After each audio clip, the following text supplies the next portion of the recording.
Hello there. Welcome back to the Hollow Voice. I'm here to help you unwind tonight. If this sound helps you relax, please like the video and subscribe to the channel.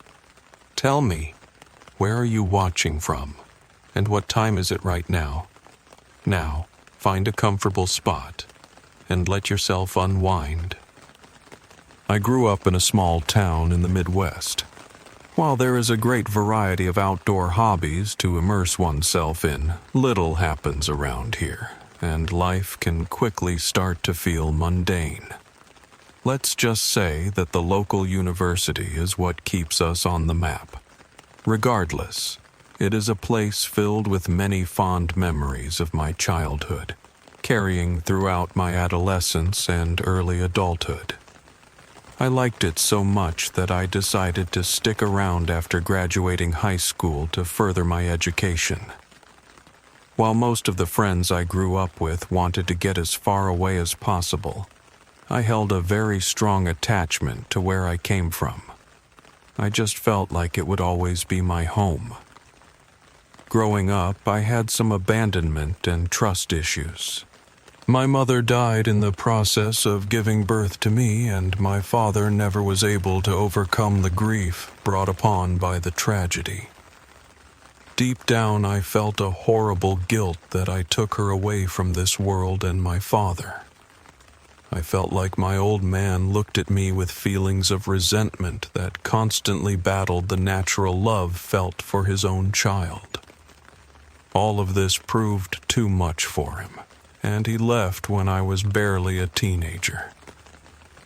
I remember coming home after school one day to an empty house and sitting around waiting in vain. Waking up the next day and not having a ride to school. I don't know where he went or what became of him, but I was lucky enough to have some caring grandparents who took me in and helped support me through all of it. They raised me up through high school and were even kind enough to pay for higher education, as they were close to retirement with a lot of money saved up. Despite all of their help, my early college years were spent dealing with some serious issues pertaining to substance abuse, primarily alcohol. While a lot of kids drink in college, sometimes excessively, it was a growing problem that sat festering in the deepest part of my brain that I was too afraid to face. I hated myself for tearing apart what would have been my family. It was very difficult to get by in my day-to-day activities without pumping my body full of substance. At the time, it was the only thing I knew was capable of easing my restless, skeptical mind. My grades would slip as I embarked on week-long drinking binges, all the while neglecting to go to class. I would barely pull through by the skin of my teeth after digging myself into a hole. I don't know how I passed any classes, to be honest. Every night was spent draining bottles while I stewed in the corner of my room, convincing myself that my life was somehow worse than it really was, and that I was justified in my own self-destruction. For a while, the only thing that brought me joy was watching myself suffer to ensure that my masochist-driven desires were completely satisfied. Needless to say, it was a very rough and confusing part of my life. While attending one of my classes, I met the woman who would help me stray away from my disgusting addictions. I still remember walking into the lecture hall and seeing her sitting by herself, enjoying whatever song was playing in her headphones. I chuckled to myself as she did not care who saw her dance in her silly way.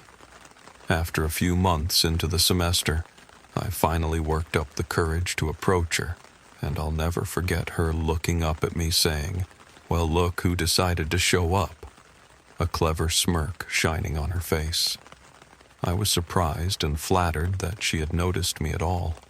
I had been absent for around a week, and after my teacher threatening to fail me, I was able to drag myself there.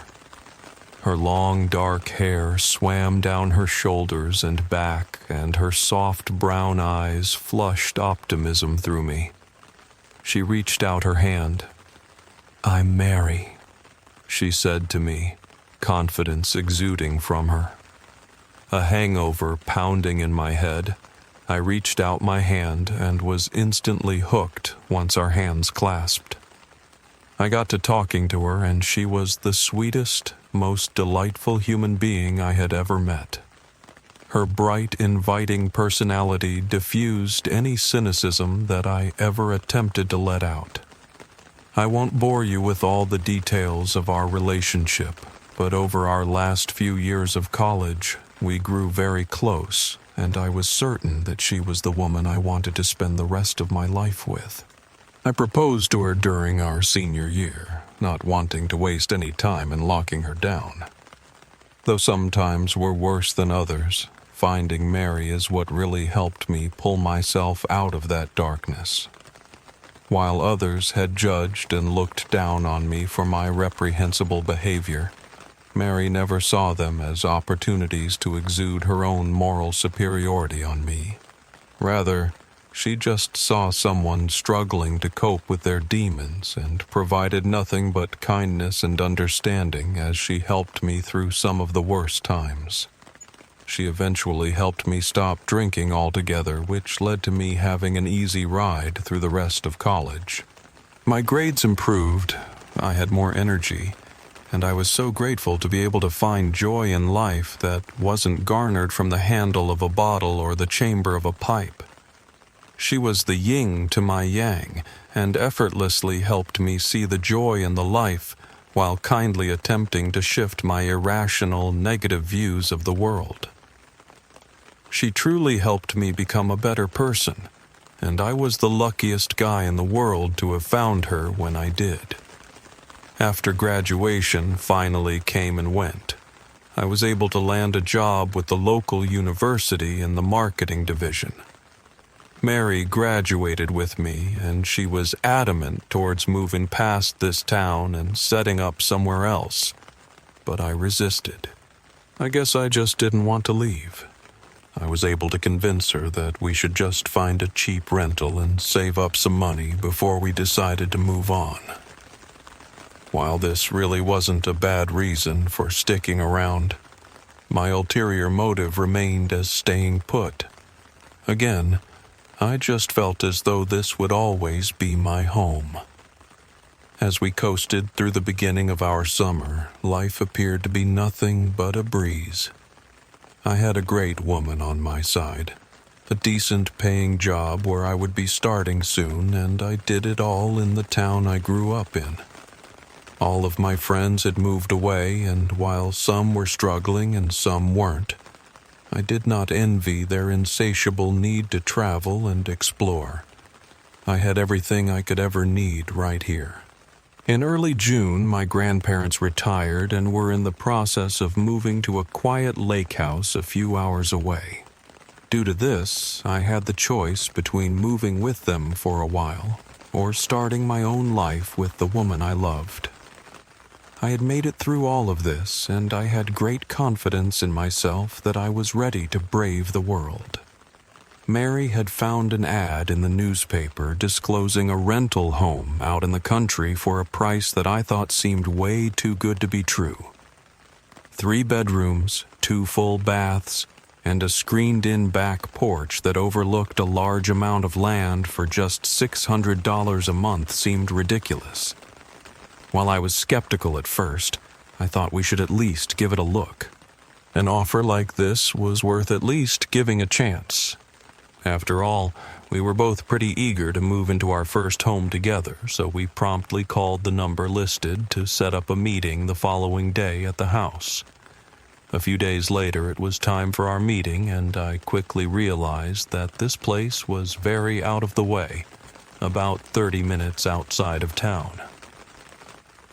All right, I thought, as I drove further into the boonies, the forest enveloping me as I went on. Maybe it wouldn't be so bad, I thought, considering the monthly fee that Mary had previously told me. so I tried to remain optimistic. However, that optimism was all but gone when I pulled into a disheveled driveway leading to a house that could stage as your stereotypical drug den from the movies. The house stood alone, surrounded by a plethora of trees, with a few houses scattered just barely in view where the neighbors must have resided. I wouldn't have believed it was the right address had it not been for the sight of Mary's Pontiac Sunfire in the driveway as I pulled in. I let out an apprehensive sigh as I turned off my car and made my way to the front door of the house. While I approached it, I realized it was even worse than my first impression served. 2x4s were nailed into the walls to cover holes in the house's exterior, and it sat within a yard so overgrown and neglected that I wouldn't have believed anyone had lived there for years. Great, I thought. Before I could enter the house, I was greeted by Mary swinging open the front door to pull me inside with excitement. While the outside appeared to be in shambles, the interior wasn't so bad in contrast. New furniture laid throughout the rooms with pristine walls and polished floors. It even had a washer, dryer, and dishwasher. A few things you really miss while in college. I was a little thrown off by this, wondering if I had entered the same house I was just looking at, but I figured it wasn't worth overthinking. Plus, I guess for the crazy low price, I couldn't really complain too much. If anything, it would give me some outdoor projects to work on for the rest of the summer. Mary led me into the kitchen that sat just before the large screened porch that the ad disclosed. I opened the sliding door leading to it, and the landlord sat there waiting. He was a middle-aged man, probably around 45 or so, with short gray hair and a weathered face. He quickly stood up, and I was taken back by his imposing height, standing at least 6'8" with a lanky, wiry build. He reached out a hand and introduced himself as Derek. He had an erratic, almost paranoid aura about him as his eyes darted warily around the house while he spoke to me. He rushed us through a tour of the entire house, barely giving us any chances to see inside the rooms as he made trivial small talk with us. The tour ended as quickly as it began. I felt like I barely got a look into any of the rooms. I could barely get out a question before he would shoot across the room to the next, disregarding my inquiries. You guys can stick around and check it out for a bit while you decide. You can give me a call once you have a decision. Also, there's a spare key underneath the doormat. Just lock up once you leave. He said to us before he seemed to rush out of the house. I thought it was pretty strange that he would be so trusting as to just leave us there alone while revealing the location of the spare key. We sat there a little perplexed by the guy's behavior, but he seemed like a nice enough guy, and this place was a steal. We sat on the back porch, and after some discussion we decided that having privacy like this for such a low price would be worth it, despite the commute and the exterior being in less than stellar condition. We called Derek the next day and locked it down. Fast forward a week, and we had begun the arduous process of moving into a new house. I really didn't have much baggage aside from my clothes, TV, Xbox, and Wii. Mary, being the collector she was, carried the majority of our luggage as we made several trips to and from town to bring everything in. If the house hadn't been so far away, and if we had more than a relative's truck to haul everything, it would have gone a lot smoother. But in the end, we got it all there, no problem. We unpacked our stuff as quickly as possible and spent the rest of the day decorating and rearranging the house. I helped out by dragging the heavier furniture across the house as Mary laid out her stuff in her preferred order. The house was really coming together, and our excitement slowly grew as our new home was taking shape piece by piece. We were finally settled in, and I was in such a state of content. As Mary was wrapping up her unpacking adventure, I decided to zone out in some video games in the living room that sat on the opposite end of the house to our bedroom. Mary had to be up at the crack of dawn for her current job as a server at a local coffee shop, and me, being a bit of a night owl, didn't want to disturb her rest. I sat up late in the living room playing one of my favorite games, Resident Evil 4, on my dusty old Wii. Hours went by and 2 o'clock a.m. came, but I felt restless, so I decided to switch on some Netflix and maybe fade to sleep on the couch. I awoke with a sudden sense of urgency. Being in a new place for the first time, I was a little disoriented by my surroundings, but laughed it off as I came to. I checked my phone and saw that it was a little past 5:30 a.m. and reluctantly pulled myself off of the couch. I stretched but was startled as a large moth flew just in front of my face. I swiped my hands aggressively as I was starting to fully awaken. "What the hell is that doing in here?" I asked myself as I flipped on the lights. When I did, though, I saw dozens of various insects fluttering throughout the living room. "What the heck?" I muttered to myself. My senses rebooting, I heard the loud hum of frogs accompanied by the distinct chirping of crickets and birds coming from behind me. I turned towards the origin of the sounds as I made my way out of the living room to see the sliding glass door to our porch wide open. Had I left that open by accident? I thought if I had even went onto the porch that day as I trudged my way towards it. As I approached the doorway, I was met with the unmistakable smell of burning tobacco. I stopped for a moment just a few feet in front of the open door in confusion as Mary didn't smoke, at least to my knowledge. I took a few steps onward before that large moth flew just past my head, its leathery wings grazing the back of my neck as it broke free into the open. I stared out into the darkness that swarmed around the porch and could see the flickering orange glow of a cigarette cherry displaying itself with certainty in the pitch black. "Mary?" I called out. No response. "Mary," I repeated with a bit more assertiveness. Again, silence. I was starting to feel uneasy when I wondered if I might be dreaming. I heard a light exhale as thick smoke was illuminated around the small amount of light that the burning ember provided. The smell was too real and the sounds of the outside were too detailed for this to be a dream. "Mary?"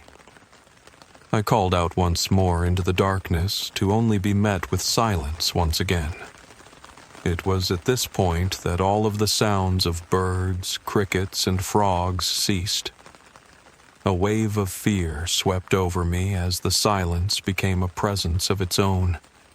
Backing up, I quickly slid the door shut and locked it. "What are you doing?" I nearly had a heart attack as I heard Mary's voice come from the doorway of our bedroom in a groggy tone. My eyes shot back through the glass door, but the light of the cherry was no longer there. I didn't know what to say, so I just told her I was getting some fresh air. My heart jumped again as the sound of Mary's alarm blared into the quiet morning. "Well, go to sleep, dummy. It's way too late and early for you to be up right now." My gaze was still mostly focused outside. "I have to get ready, so why don't you just go lay down, you freak?" I laughed and gave her a kiss before making my way to the bed, still a little uneasy over what just happened. I thought how sometimes people just have waking nightmares, and the fact that I was barely awake reassured me of this, and I was able to force myself to sleep. When I woke up the next day, I immediately made my way towards the porch for any sign of an unwanted visitor. I slid the door open and paced my way around, searching for a cigarette butt or anything of the sort to show myself that I wasn't crazy. I practically turned the whole area upside down, but it was showing to be a fruitless effort, as all I found was an empty porch. But as I stood outside, something hit me. I had just woken up on the couch again, not my bed. Dread washed over my body as I rushed to our bedroom to find a note on the bed from Mary. Tried to say bye to you this morning, but you never came to bed. I couldn't get you to wake up after I found you on the couch. You were really knocked out. Don't stay up so late playing those video games, okay? I'll see you later today, so have a nice morning. I sat there in the bedroom, dumbfounded. So was it really just a dream? I thought to myself. I was so confused. I let the weight of my body collapse onto the bed, and I fished out a book of poetry that Mary had given to me a year ago or so. I'm not a poet or anything, but some nights when I felt particularly depressed or anxious, Mary would read various poems while comforting me. I know this sounds cheesy, but having someone read me stories had a very soothing quality to it. Like a caring mother reading stories to her child before bed. I will always pull out this book when I'm feeling myself slipping, as it reminds me of the love that she had provided for me, as the words were permanently associated with comfort and bliss. I flipped to one of my favorites, written by Brianna Stockham, one that is my consistent go-to when I start feeling down. Where'd you go, self? Where are you? Are you hiding away or too afraid to shine through? Why don't you come around anymore? Did you get swept up in the world? My reading was halted as Mary came through the front door, her face lighting up the room as she hopped onto the bed next to me to plant a kiss in the middle of my face. I laughed as she jumped on top of me and started to tickle and pinch my sides. Even though she was up at dawn and likely had to deal with ungrateful customers at her workplace, she was still able to come through the door with no thought but making me happy. We laid on the bed and talked for a few minutes before I got up to make her some lunch. After I brought her her food and set up her favorite TV show, I decided that it was a good time to head outside to change the view of our house into something presentable. I went out to the yard a few minutes later, quickly starting to bake in the scorching hot sun, mowing the yard and removing the comical amount of overgrowth surrounding the base of the house. After trimming some bushes down and ripping out some old dead ones, I suddenly felt the distinct feeling of being watched. I don't know how to describe how it came about, but my eyes proceeded to sweep over the surrounding area. I expected to maybe see a person nearby, watching their new neighbor and waiting for an opportunity to approach, giving me a welcome to the neighborhood. However, I was surprised when my eyes fell near the adjacent tree line to see a dog standing roughly 70 yards away at the edge of the nearby forest. Just a dog, the animal lover in me thought as I realized who was looking at me from a distance. I called out and whistled for it to come over, but it didn't so much as flinch. Oh well, I thought, not really thinking much of it, and turned back to my yard work, hoping to make the most of my weekend by being as productive as possible to restore my crack house of a home. I worked for a few more hours, trimming the remaining brush that infested the perimeter of the house until the sun made its way back down to the horizon.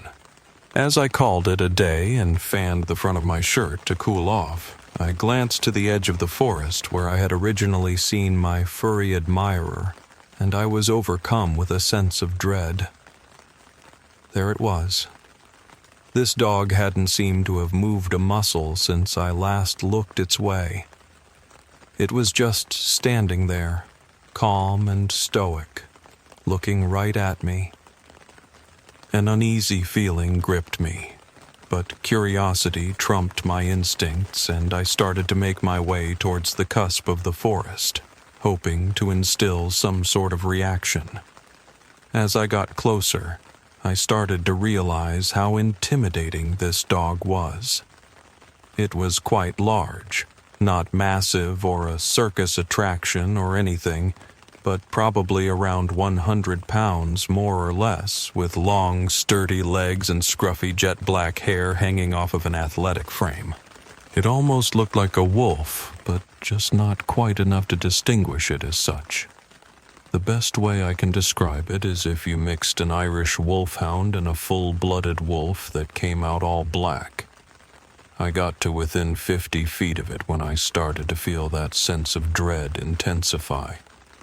I didn't know why I felt this at the time, but as the details of its appearance became more clear, I saw that it was dirty, its hair appearing scraggly and unkempt. While it was already a big dog, it seemed to carry a presence that was larger than life. It sat there, not fazed by my advances, sitting so still that it seemed to be made of stone. The sun was all but completely set by this point, and it was almost as if some outside force stopped me dead in my tracks. I stared at it, and it stared right back at me. Its eyes were unlike anything I had ever seen. They glowed an electric, vibrant yellow, and I could feel them cut deep. I was frozen. I continued to stare into its eyes, filling me with feelings of misery and hatred. I don't know how else to describe it. All I could think was that there was an intelligence that it possessed that was far outside of the norm. It looked at me as if it knew who I was, like it knew all of my deepest dreams and fears and proceeded to cast a cloud of resentment over them. As it stood there, rigid and unblinking, I noticed that the sun was fully set and night had arrived. Breaking the trance I was in, I began to back away. I kept my eyes locked on it as I did so in case it decided to go on the offensive, being that I may have been encroaching on its territory. Once I got some good distance on it and approached the house, I turned around and made my way to the front door. I looked back before grabbing the doorknob, but at this point it was too dark to make out its figure. Must have went back to its lair, I said to myself with a chuckle, trying to laugh off my creepy little experience. Walking back into the house, I was immediately greeted by Mary with a great deal of worry in her face and tone. "Where have you been? I was really starting to get worried." "What do you mean?" I asked. "I was just out doing some work in the yard." She looked at me with a puzzled look on her face. "How could you have been doing that? Please, just tell me what's up." I wasn't sure what she was talking about. I pulled out my phone only to be dumbstruck that the time read 11:35 p.m. How is that possible? I muttered under my breath. The sun had only just went down before I made my way back to the house. Just then, the sight of that dog's gaze flashed in my mind, and I felt my body twinge with discomfort. "I don't know what you were doing or if something is wrong, but please be honest with me if there is something on your mind," Mary said to me while placing a soft hand on the back of my neck. "I'm okay," I told her, placing my hand on hers. "Just went on a little stroll to check out the area and clear my head." I felt awful telling a lie right to Mary's face like this, but I seriously didn't know what else to tell her. I was as worried as she was, but I didn't want her to think I was crazy. We quickly moved on and proceeded to take advantage of our weekend. Not having anything to do the next day, we stayed up late watching Studio Ghibli movies and drinking wine together. Once 3:00 a.m. rolled around, we decided it was time to turn in, not wanting our sleep schedule to get too out of whack. That night, I recall feeling very restless. Despite the generous amount of wine I had engorged myself with, I tossed around in bed for what felt like forever. When I finally managed to fall asleep, I experienced a dream that was uncomfortably vivid. It started with me struggling to pick myself up off the ground to see I was on a painfully long and dark stretch of road. I know this sounds weird, but I remember feeling extremely cold. I could see my breath and feel the ends of my fingers numbing quickly. Putting my hands to my mouth to breathe in warmth, my eyes ran along the center of the road ahead of me. There weren't any houses nearby to discern that I was in a residential area, nor any visible trees that may have indicated that I was along a back road highway. However, what I did see were 2 faint lights off in the distance, so far out that I almost had mistaken them as fireflies. If the road had not been so barren and the surrounding area seeming non-existent, there is no way I would have even noticed them. I rubbed my hands together, letting the friction ease my freezing palms, and I stared at the distant glow. I tried to make something out of them, but it was too difficult to tell exactly how far away they were since I had nothing to scale it with. They could have been a few 100 feet away, or even a few miles for all I could tell. I didn't know what all of this meant or what was going on, but I felt a deep longing to reach these lights. Whether to find my way out of this dense shadow, or maybe to find that it was a warm house in which I could shelter myself from the elements. I took my first step and I stopped. Once my foot planted, I felt a deep, raspy growl emanate from the darkness that laid behind me. I snapped my head back with the instinct exuded by an unlucky prey, and I felt the temperature drop even further. I focused my vision with great effort, but I couldn't seem to see anything behind me from which this growl may have come from. Nothing but shifting, oily blackness sat behind me, dancing and contorting as it mocked my efforts to discover what it held. I wanted to speak, but all I could do was let my mouth fall open to let a meek whimper slide out. This was a sound I didn't recognize at first, but it was one that must have been pulled out of me by whatever presence was lingering in the dark. I stood there for what felt like hours, stuck in place while the frigid air crushed my body. The suspense was beginning to gnaw at me as I internally begged for something to happen as the cold air all but pulverized me to a speck of dust. I sat there waiting. Suddenly, I felt an abrupt shift and heard the accelerating mass of a large animal begin crashing its way towards me. I immediately turned back towards the 2 lights in the distance, now offering themselves as my only sanctuary, and I ran. I ran faster and harder than I ever had, feeling my ankles and knees absorb each smack of my feet hitting the dense concrete below me. This wasn't the stereotypical dream where no matter how fast you ran, you couldn't move more than the speed of a slug. No, I could run well. Exceptionally well, actually. I felt myself flying through the air with a speed I didn't know I possessed, but those lights never seemed to get any closer. I was certain that at any moment I was going to be a meal for whatever trailed me. Every time I looked back, I saw nothing but darkness keeping its pace with me. I thought that surely I would eventually reach my safe haven that sat ahead, but it felt as if I was running into oblivion. Minutes dragged on and on as I made my seemingly futile dash, but I dared not stop in fear of what would present itself if I did. I had probably ran for miles, but somehow I never grew tired.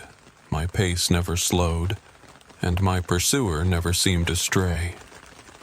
I almost wanted to just stop and put an end to this horror, but the lights ahead were the only thing keeping me from giving up. But as minutes seemed to turn into hours, I looked closely at these lights and noticed they seemed to be further away from where they started. I didn't want to see it, but their glow was slowly fading. Even though at this point I was certain I was dreaming, I panicked as the snapping and snarling coming from behind me was beginning to close the distance between us.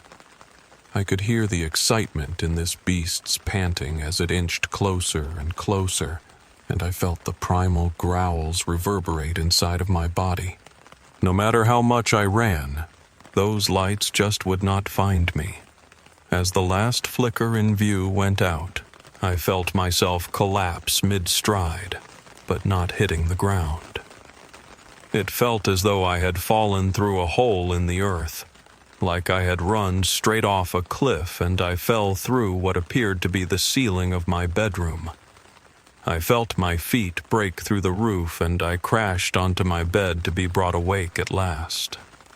I sat up sharply in bed, being met with an intense chill, despite being in a house with no AC in the middle of the summer. Laying back down, I played that dream over again in my mind. I had never felt such fear in a dream. Even stranger was I don't ever recall feeling any sort of physical sensation in any dream before, let alone having the temperature of one carry on into my conscious state. As my body woke up a little more and my mind came to, I was greeted with the smell of bacon and pancakes filling the house, which calmed me down a bit at first. But as I stood up, my legs buckled and I nearly fell back onto my bed. This dream had felt real, but there is no way my legs could be worn out from it. Maybe they're just sore from working outside all day, I reassured myself. I picked myself back up and staggered into the kitchen to find Mary happily making breakfast while playing some relaxing music. This put a smile on my face, and I temporarily pushed that late-night run out of my mind. After finishing up breakfast and laying around on a lazy Sunday, the dream was forcing its way back into my head. I couldn't seem to shake it out, and it was really starting to bother me, so I told Mary about it. I told her about the strange nightmare I had, as well as the creepy monster dog that had stared at me for hours. I asked her if she had noticed it hanging around the property or anything unusual of the sort, but she hadn't. "Don't go crazy on me now," Mary said, teasing me. I chuckled as she wrapped my head in her arms. "Why don't we order some takeout and watch some movies, you weirdo?" she said to me as she released my head. I was more than happy to do so, as I just wanted to forget about that strange dog. After ordering the food, I exited the house, but something immediately caught my eye. I don't know why they stuck out so blatantly, but where the grass met the sultry mud adjacent to the driveway was a set of huge canine tracks leading up to my bedroom window. They pressed deep into the soil as if it had crushed its feet into the earth with such malice that it gave way to it without a fight. I stared in the direction the trail of tracks originated from towards the edge of the woods, intersecting with the exact spot that I had encountered that dog the day before. The next few weeks quickly passed by, and just about every night I experienced this same dream. It was always the same for the most part. I would pick myself up on a dark road, and on cue I would always start running to those lights, just trying to escape from that hunger that pined for me. Sometimes I would just run endlessly, but as the nights went on, it started to catch me on a semi-regular basis. I could feel every sensation as it would rip into my flesh, almost like I was being torn apart by a pack of starving wolves. The same nefarious scenario plagued my mind each night, each time being filled with more anxiety and torment than the last.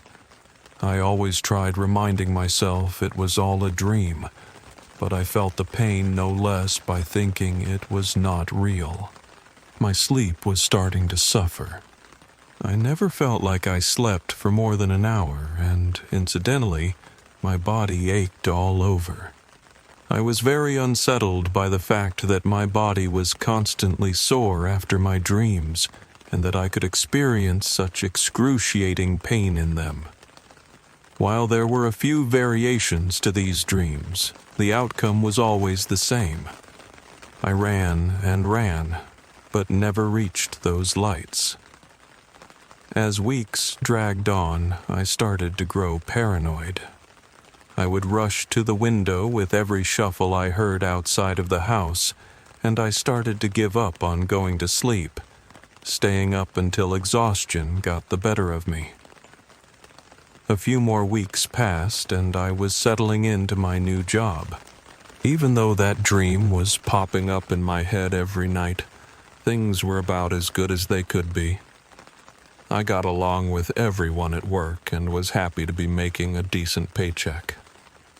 Mary and I were basking in the glory of living in our first home and all of the privacy it brought with. The only thing that made sense was to write all of this off as nothing more than crazy nightmares brought upon by the stress of starting a new job and moving into a new house. However, every morning walking out to my car, I felt that same sensation of being watched and would scan the area out of routine to see if I would catch that dog nearby, glaring at me with those piercing eyes. But alas, I could never seem to catch him, even though in the back of my mind I somehow knew it was there.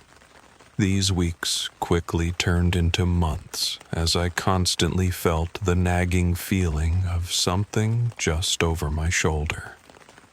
Mary was visibly annoyed by my constant chatter of the mystical dog that I had encountered that summer night, and we had even endured a few shouting matches over it. Me wanting to show that I wasn't crazy and her showing her concern wearing thin as my fruitless accusations began to pile up. The guilt of worrying Mary was weighing heavy on my shoulders. My sleep continued to suffer as I would jump with every bump in the night and rush to the window in hopes to uncover definitive proof of the source of my paranoia. But every time I would see nothing out that window but blackness. I'm ashamed to say that due to these unforeseen circumstances, I began to indulge myself in alcohol once again. It was the only thing that helped ease my mind, and if I had enough, it would knock me out until the following morning. My few remaining friends had heard of the struggles that Mary was enduring and wanted to help. My frequent patrols through the night that consisted of me staring out the window and talking to myself was keeping her awake and trying her patience. It got so bad that they felt they needed to stage an intervention, telling me to get some help and to just try and relax. That I was letting something that wasn't real take hold of my life, causing me to miss what was going on right in front of me. I glanced at Mary, with tears swelling up in her eyes. I could see the genuine concern in her face as I began to question my own sanity. Was all of this really just in my head? I thought.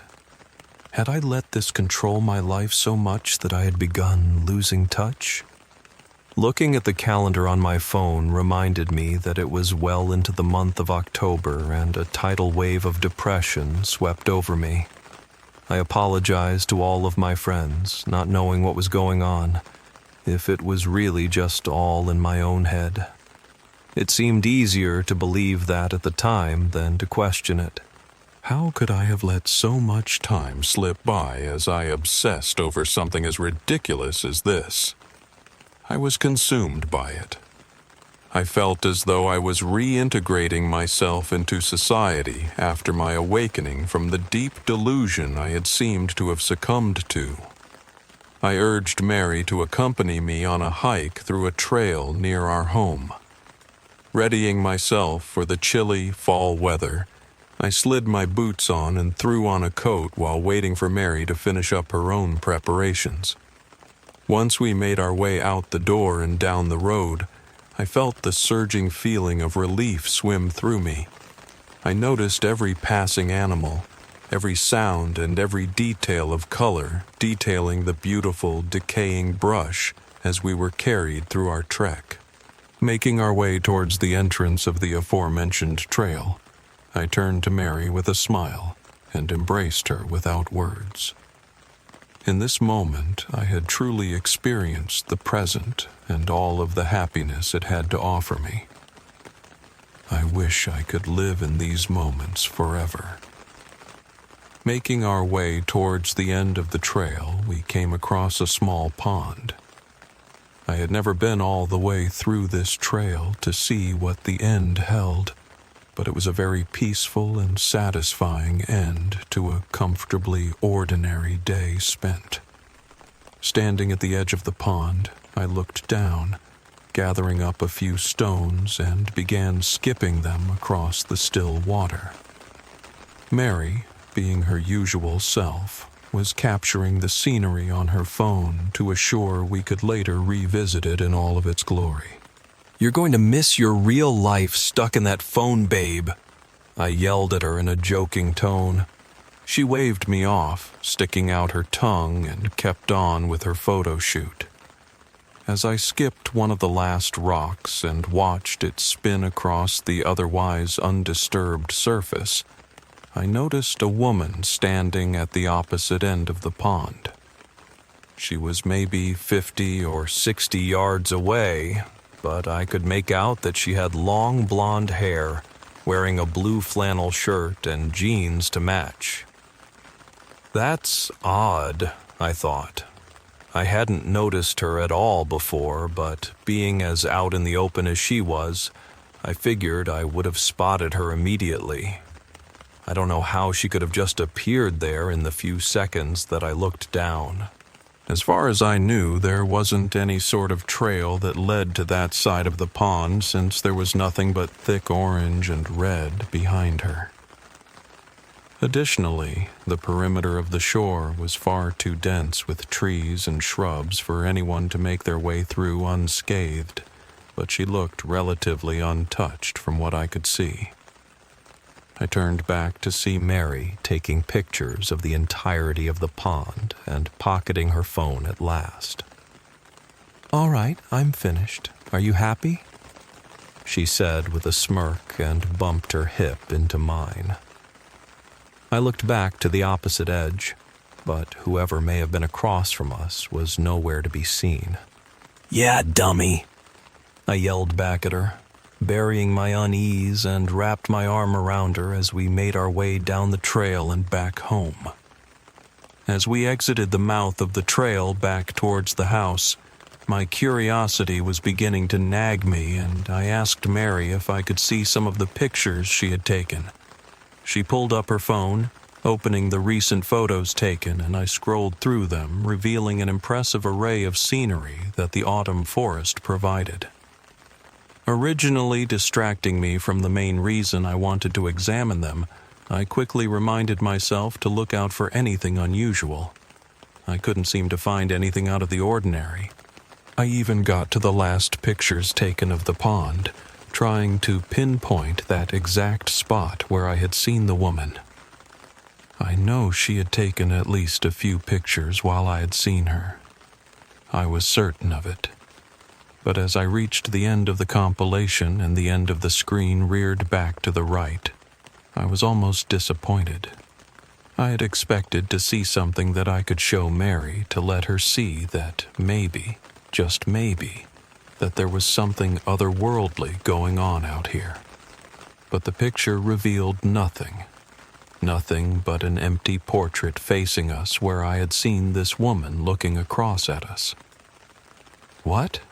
You don't think they're good? She asked, probably noticing my disheartened expression. No, I think they're great. I strained. It's just... What? She asked. I know you were all worried about me, but there was a woman across the pond and was looking right at us. I said. Oh, she responded in a deflated tone. Look, I know you must think I'm crazy, but I swear there was someone there. I said, pleading for her in frustration to believe me. You know I really want to believe you, but I want you to stop seeing these things even more. I wish we could just enjoy our time without you getting lost in your own head. I let my head collapse into my hands. I just wish you guys would believe me. I swear there is something going on, I said to her. There is something going on. We are lucky enough to have a place together, and you are missing it. That is what's going on, she responded. I just sat there without a response as she picked herself up and left the room. I lay there in bed for hours in confusion over what I had seen and anger that it had swooped back into my life right as everything was looking up. That night I knew the moment when I had fallen asleep. It was like I had closed my eyes and opened them up to a new world. I had fallen into this dream already running, memories flooding me of the horrific nightmares I had endured many times before. Only this time there wasn't a long road, but a battered trail winding through a dense forest, overseeing me as I planted my foot hard into the soil with each turn. However, one similarity showed itself. 2 lights showing themselves through the sparse openings that the dense leaves provided. I locked on to my old safeguard and found a second wind as I made my way towards it. Swaying my way through the trees, I stumbled on unforgiving roots and felt the sting of frigid branches slap against my skin. My chest grew heavy as I started to hear that unwelcome sound of ravenous panting keeping its pace with me. I was certain of what was behind me. Hearing the muzzle of my pursuer lap up excess saliva that attempted to escape its mouth propelled me forward faster and faster, fighting my way through the vegetation until I literally fell into a clearing.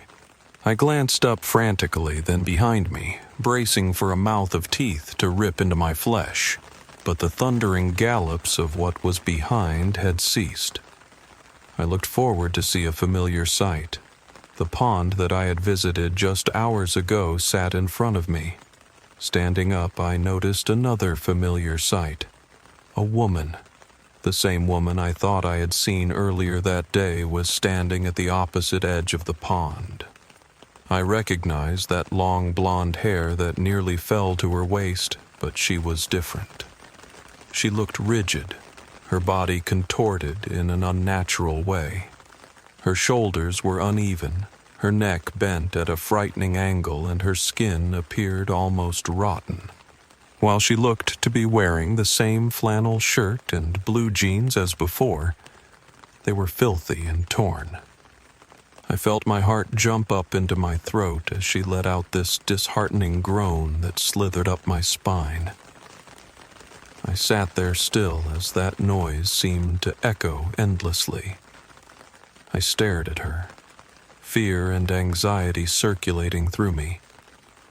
I wanted to wake up. I needed to get out of this as to avoid any further psychological torment, but it seemed as if the rest of this world lowered itself down to a mute. She curled her neck in a vomit-inducing twist, the grinding of her bones making me cringe. She stared at me for a few moments before she began to make her way towards me. The body of water laying in front of her failed to deter her motivation to advance her creaking, mangled figure. The sight of her movements caused my body to tremble. She looked as if she were a marionette being guided from above as her limbs struggled to take any steps that resembled a human. You'll never forget the way she moved.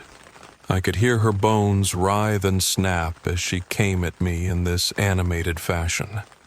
I wanted to just break down and cry right there. I would rather die than endure this hell any longer.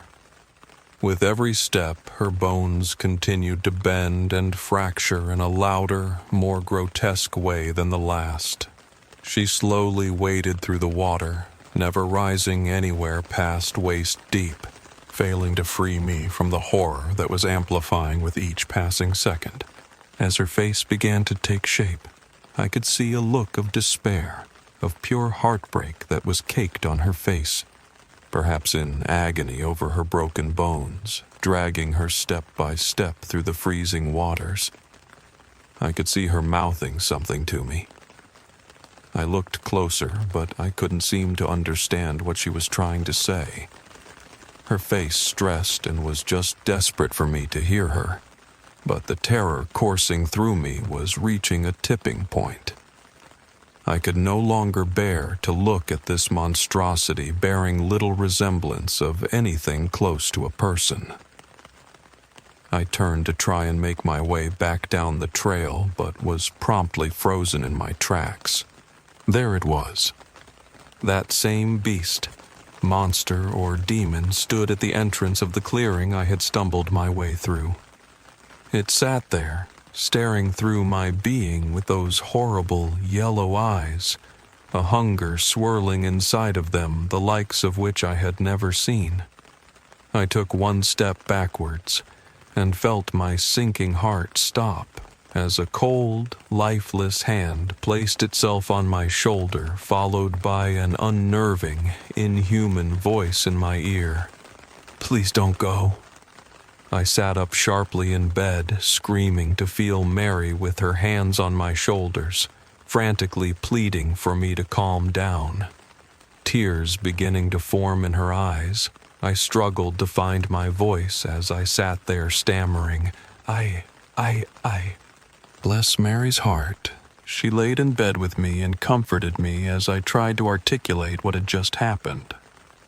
Again, I felt conflicted because I desperately wanted her to believe me, but at the same time, I could feel her growing frustration and her patience wearing ever so thin. "They're just dreams," I scolded myself. I didn't want to lose her. She had been a bright spot amidst all of this chaos going on. But what can I do when the truth just exacerbates those struggles? As I sat there, relaxing in the comfort of Mary's hands rubbing my shoulders, I felt anxiety slowly dissipate before Mary's hands grew icy cold, and I felt her breath whisper into my ear, "Wake up." My vision went black for just a moment. I felt as though my eyes were slowly pried open, but my vision was distorted and grainy, like I was staring up into a bleak overcast, buzzing in a disorganized static. I came to and found myself watching Mary a short ways from me taking pictures with her phone. In a haze, I slowly turned my head to see the pond sitting in front of us. My head pounded without mercy as my eyes darted around, trying to figure out why I was here or what day it even was. That same question repeated itself. Am I dreaming? Mary approached me and bumped her hip into mine once more. "All right, I'm finished. You happy?" I sat there in an unnerving state of déjà vu as I tried to appear as calm as possible. "Yeah. Do you want to get back to the house?" I responded in a lifeless tone. We made our way back towards the house, and I felt like a zombie shambling my way down the trail. I could see Mary taking concerned glances at me as we progressed our way towards our home. "Everything all right?" She spoke out to me, breaking the silence in my head. "Yeah. Sorry, I'm just really tired." I wasn't lying, however. My body was aching and I felt as if I hadn't slept in a week. Mary clasped my hand, intertwining her fingers with mine, and rested her head on my shoulders the rest of the way back. We entered the house in an uneasy silence, and I made my way to my bed. I laid my body down hard, slightly bouncing as the springs recoiled under my weight. Mary, knowing something was wrong, set her stuff down. "I'm going to get some dinner started, okay? You just rest, you seem out of it." "Thanks, Mary. I'm sorry. I'm just feeling really exhausted. It'll be okay." She beamed a smile at me and left the room towards the kitchen. I felt a little relaxation sweep over me as I heard the sound of running water from the faucet wash around the sink. From underneath my pillow, I fished out that thin paperback that I turned to so many times. I flipped it to my go-to and read it over a few times, as I needed to feel like myself again. I needed to ground myself back into the real world and escape these tricks my mind had been playing on me. Did you change who you are? Did you buy a disguise? Are you the one hiding, or did I close my eyes? Do you just have too much to do? Or am I the one who's too busy for you? Just then, mid-sentence into my 10th time reading it through, it hit me. I wasn't going to let myself fall prey to this cruel force. I wasn't going to let it drag me back into the darkness and away from this life I had built. I had to fight back. But my lack of sleep was starting to take its toll. My energy was reaching an all-time low, and it was clear at this point that I could never be so sure of if I was awake or asleep. But I had an idea. If I couldn't figure out what state of consciousness I was in, I had to leave something for myself to show that I was awake. It could toy with my sense of time and reality, but I had to see if it was capable of replicating the tiniest of details. I had to do something to push back before it took complete control. I grabbed a nearby pen, and at the bottom of the poem, I wrote out 3 words that I could use as a reference. You are awake. While it's nothing fancy or an elaborate Scooby-Doo ghost trap, I figured this would give me a chance to fight back. The next several weeks were rough. As winter started to tighten its grip on our town, and with our house being less than accommodated to handle any conditions of weather, things only got worse. I sat up late, shaking in the freezing cold that penetrated our house.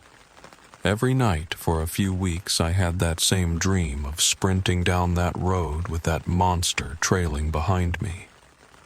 While it sometimes caught me, I could never fully escape to the lights that seemed warmer and more inviting each time around. Most nights I woke up panting in a cold sweat. Even though I knew every time I was just in a dream, the fear was always all too real. Mary was distraught after helplessly watching me sink into an insomnia-fueled depression. Alcoholism had returned with a vengeance as it tempted me with the sweet, short-term relief it provided. I can't help but feel that she holds some resentment towards me, but I guess I can't blame her. Her sunny disposition was replaced by a cloudy aura as she tried her best to believe my ridiculous stories. She really was a saint for sticking around with me. She comforted me every night, would make me tea and rub my neck until I fell asleep. I tried telling her daily how much I appreciate her and how much she meant to me, but I felt as though it was putting her on a roller coaster, having her hear those words only to be woken up by my constant night terrors. I still feel guilty to this day about inadvertently dragging her into my situation. I had never felt so helpless in my life. With winter being in full swing and having a few weeks off work, I found myself alone in our house very often. With me usually being busy enough to be out of the house for most of the day, I had never really been by myself for long periods of time at home. Mary had recently been promoted to manager at the restaurant she worked at, and had to work very long hours while I did everything I could to keep my mind occupied. But throughout this time alone, I would hear frequent movement throughout the house. I'd try to occupy my time with reading, or maybe playing some video games, but several times a day I would hear movement in the vacant rooms. Sometimes in my peripherals I thought I would see a flash of blonde hair sliding just out of my vision. I would always feel relief seeing Mary pulling into the driveway after her long shifts, knowing that at least I wouldn't be alone for a period of time. A few days passed, and one day, while Mary was away at work, I decided I needed to try and get out of the house, but Mary had borrowed my car after hers had broke down. I decided to take a walk around the neighborhood. I sluggishly pulled myself out of my bed after laying there for the better part of the morning. I was apprehensive at first, being that I may have an unwanted encounter, but sitting inside my house had become too stressful. It seemed as though something had moved in. As I was about to leave my room and exit the house, I stopped. I quickly grabbed my book while walking towards the front door to read, "You are awake." I let out a relieved sigh. Grabbing the doorknob and exiting my house, I made my way down the road, hoping to find any kind of peace. It was a cold, gray afternoon, and my walk was surrounded by a swath of desolate trees. The empty oak and maple branches formed a portrait resembling a mountain range of needles. I scanned every which way, hoping my gaze didn't meet that resentful pair of eyes, yet hoping on some level that I may. I wandered along back roads for a few hours, drinking in the day. It felt good to get some endorphins flowing and to do something aside from sit on my butt. My coat wrapped tightly around my body, which provided a sense of security that I desperately needed. I reached a dead end on a road maybe a few miles away from my home and decided it was a good sign to return. I turned around and started my way back to my home, trying to shake off harsh gales of frigid wind blowing through me.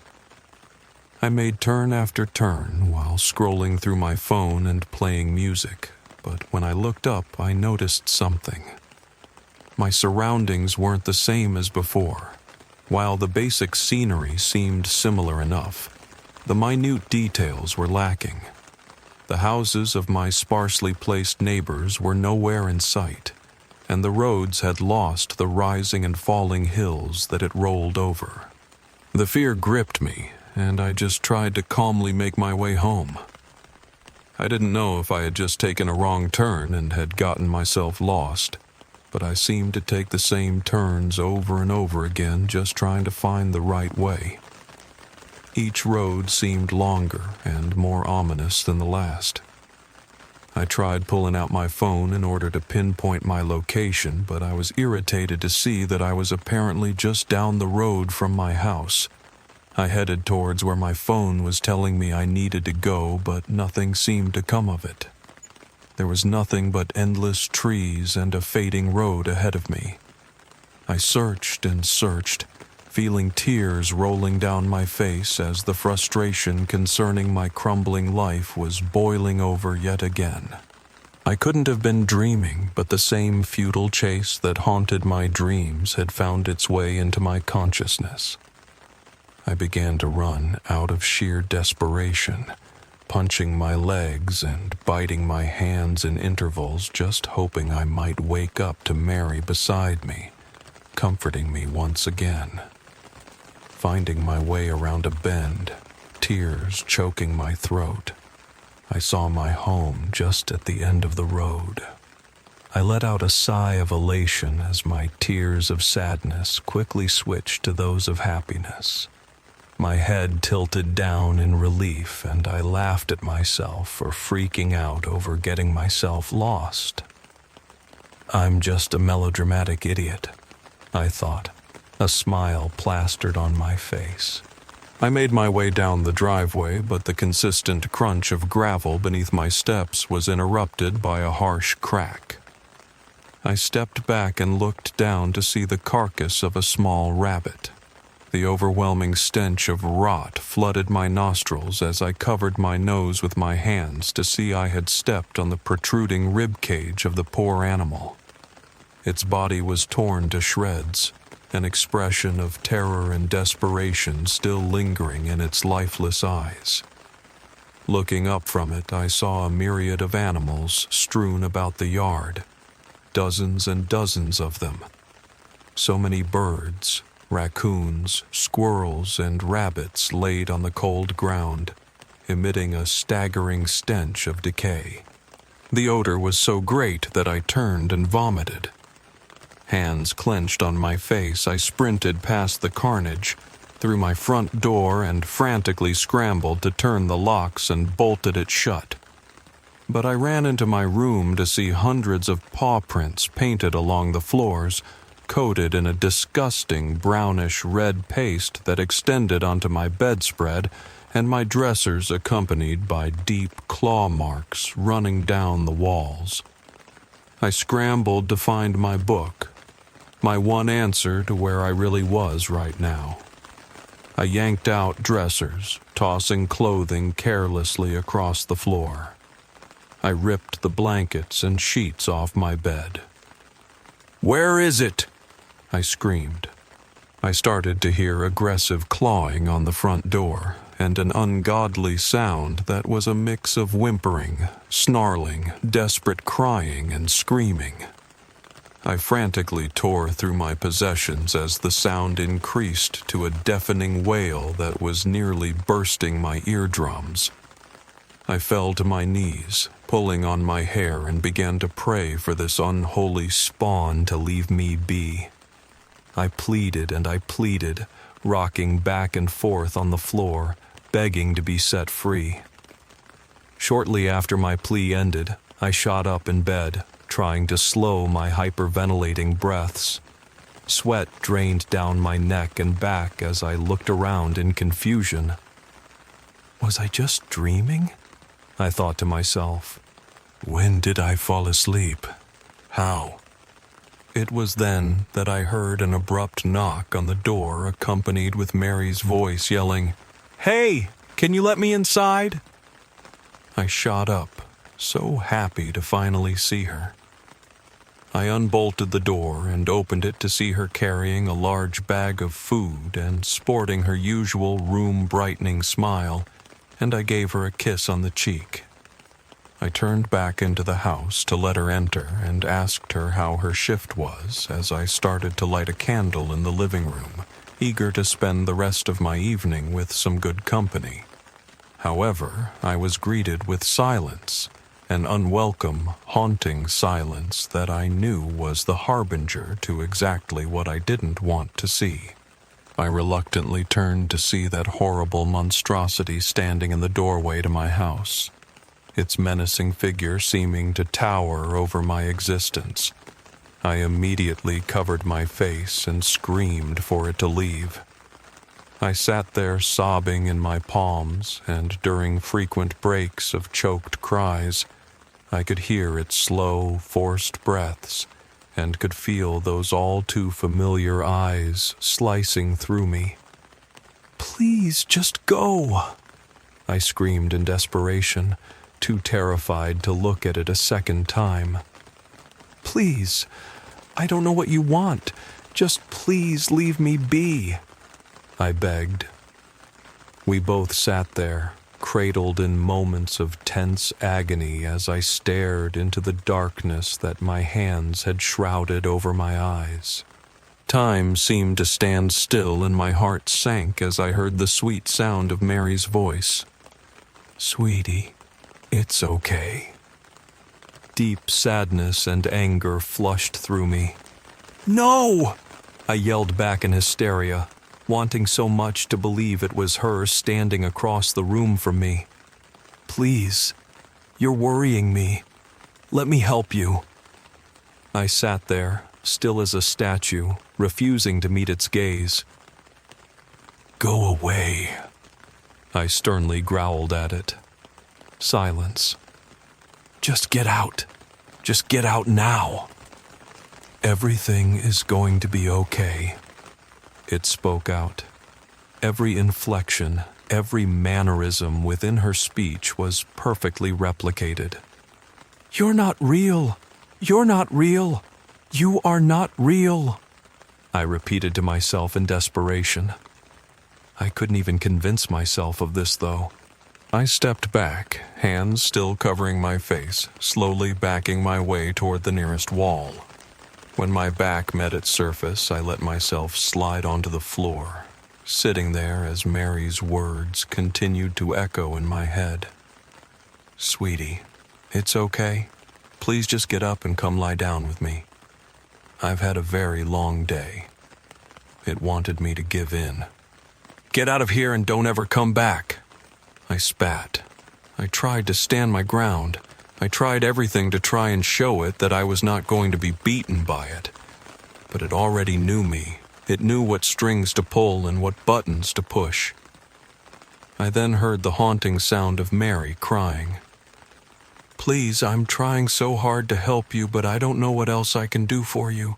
Please just come back to me." I broke down, knowing how much strife I had thrown Mary into, and it continued. "Please, I love you so much, and all I want is for you to get better." "Please stop," I exclaimed as I tried to stop the choking misery from pouring out of me. The crying continued, and I tried to sit there and push through it, but the sobbing of the woman I loved was crushing what was left of my spirit. I couldn't bear it any longer. I slid my hands down from my eyes and readied myself to meet my tormentor face to face again. But as I did, something caught the corner of my eye. Sitting on the living room table was a torn-up piece of paper.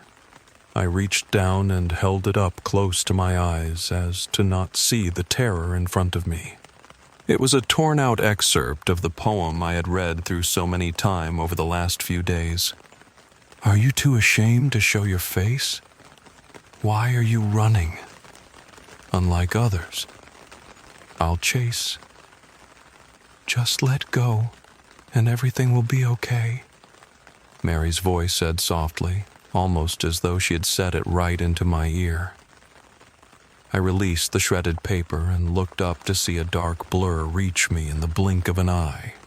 It hit me with the force of a freight train, spearheaded by a mouthful of teeth. It latched onto my upper thigh, lacerating my muscles and tendons as it grunted with excitement. Its strength was unreal, but I tried to punch its skull and rib cage as it tore into my flesh. The pain was excruciating. I could hear the sickening crunches of its mouth effortlessly fracturing my bones as I felt warm blood seep down my leg and onto the floor as I writhed in a pool of dark red. The blood pouring out of me was soaking into my clothes, and all the while I could hear the sweet voice of Mary in my ear saying, "Everything will be okay. Just let go." Those words repeated themselves on an endless loop as it tore at me like a rag doll while I gave everything I had to try and fight it off of me.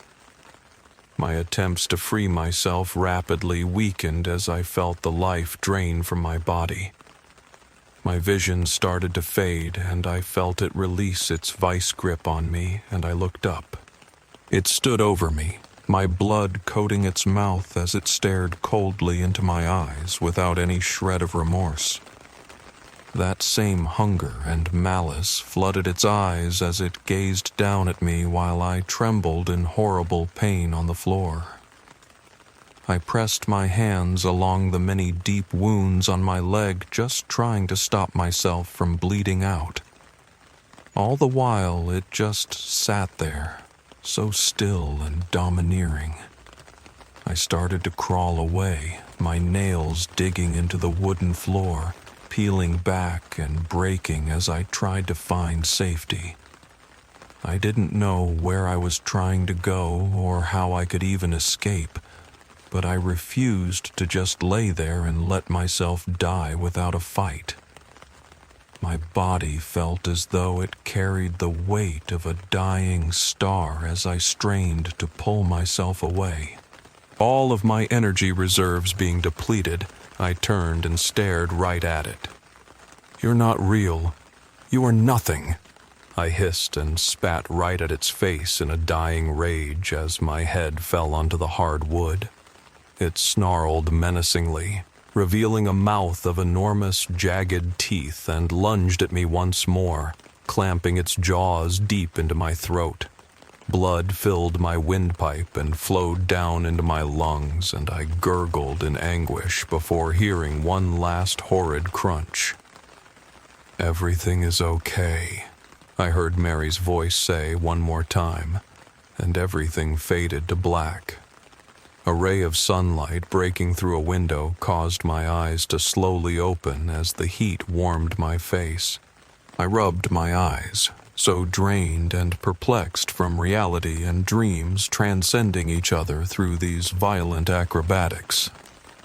I didn't know if I was actually awake, and frankly, I was so weathered that I didn't even really care to check. I fully came to feel my hand clenched on the doorknob, my book sitting where I had last set it down. My phone buzzed in my pocket and I checked the time. 3:10 p.m. A message from Mary read, "Work is crazy. Someone didn't show up and I'm covering all of their tables. Can't wait to just get out of here and come home." She had barely been gone an hour. I dreaded the fact that I had to wait another 6 hours of being alone in that God-forsaken house. If I was actually awake, that is. I picked the book back up and opened up the marked page. "You are awake." I sat around for the remainder of the day watching movies on my laptop, just trying to distract myself. I dared not leave the house. I knew it was out there, just outside my door, waiting for me. Hours dragged on, and every sound outside caused me to jump. I probably spent half the time peeling back the curtain and looking outside. A few times I could have sworn I could see this thing standing at the edge of the adjacent forest where I first saw it, but I would quickly shut the curtain before I could discern what it may have been. I was losing my mind. I never wanted to see it, but on another level, I couldn't help myself. Maybe I was hoping that it would just bust down my door and end all of this. As the sun went down, I flicked all the lights on in my house for some comfort. Laying in my bed and continuing to watch movies, I kept seeing flashes of blue and blonde standing just outside of my doorframe. I tried to ignore it, but every time my focus returned to my laptop for an extended time, I would see that same array of color darting just behind the door frame. I began to feel frustration prod at me. I couldn't leave the house at risk of running into that evil, but staying in the house, it would relentlessly toy with me. I couldn't even go to sleep to try and erase the time I had to wait through, as it had all but taken over my life outside of consciousness. Every time I would catch that put of the corner of my eyes, I would fling my book open. "You are awake," it read, time after time. I tried switching to watching something more cheerful and turned on The Office. I hoped that seeing my favorite Scranton residents would bring a little joy to my day as I waited endlessly for Mary to come home. As an episode ended and I got up to make myself some food, I heard the shower turn on over on the other side of the house. The initial sound made me jump as I was already tightly wound. I slowly made my way across the house towards the bathroom. The lights inside were off, but I could hear the water roaring down. As I reached for the doorknob, I could hear the chilling sound of a woman starting to cry. I froze. Not sure if I wanted to see what was on the other side, but I couldn't just sit there and let the water blast full force without shutting it off. The crying continued. It was an awful sound. I sat there with my hand on the knob trying to force myself to open the door, but I was just stuck in place. I started to turn away after letting go of the knob, but a familiar voice sent chills down my back. "Please don't go," I heard from the other side of the door. I froze, goosebumps forming on my arms, and just stared at the door, the consistent sound of running water still flooding into my ears. "Who are you?" I meekly spoke out. Silence. "Who are you?" I repeated with more authority at the closed door. Suddenly the water shut off and I sat there paralyzed as the doorknob slowly clicked and the door creaked open just a crack. Even in the dark room, I could make out that unmistakable blonde hair shining in the small aperture that the open door provided. "Do you know what's happening to me?" I asked. Again, silence. "Please, just tell me. Why are you here?" My ears were ruptured by an inhuman sobbing that followed my question and the repeating phrase, "Please don't go. Please don't go.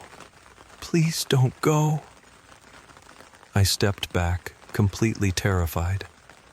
The door slowly pulled open just a bit more, and the face of a beautiful woman revealed itself. Tears rolling down her face, her lips quivering. Shaken, I was able to force out another, "Why are you here?" She brushed the hair away from her face and looked right at me with bright turquoise eyes. "Please," I uttered. She looked down to the floor and continued to sob uncontrollably. "What were you doing at the pond?" She continued to cry. "I don't know what you're trying to say," I said to whoever or whatever was standing just in front of me. Her neck snapped up to show that horrific rotted face I had seen at the pond. Her eyes glowed a bright yellow and she screamed in an ungodly voice, "Don't go!" And the door slammed shut with such great force that it shook the whole house and caused nearby hanging pictures to fall down. I sat there on the floor, bewildered as minutes passed by, and I just stared at the bathroom door. I picked myself up and was able to force myself forward and slowly turn the handle to push open the door. Everything inside appeared normal, as if none of it even happened. I could hear intermittent droplets of water splash onto the shower floor, and I pulled back the curtains. Nothing was there. Is this my life now? I thought to myself as I stood in the empty room gazing into the shower. I felt numb, the frequent paranormal outbursts beginning to become a part of my daily routine. Reality was now a cruel obstacle I had to hurdle with every other step. At last those headlights showed themselves and I heard the car pull in door shut, followed shortly after by Mary knocking on the door. "Hey, can you let me inside?" I heard from the other side of the door. I sat there on the opposite side, just staring at the knob. "It's just Mary. You can open the door," I told myself, but my inhibitions prevented me from doing so. "Hello. Can you please let me in?"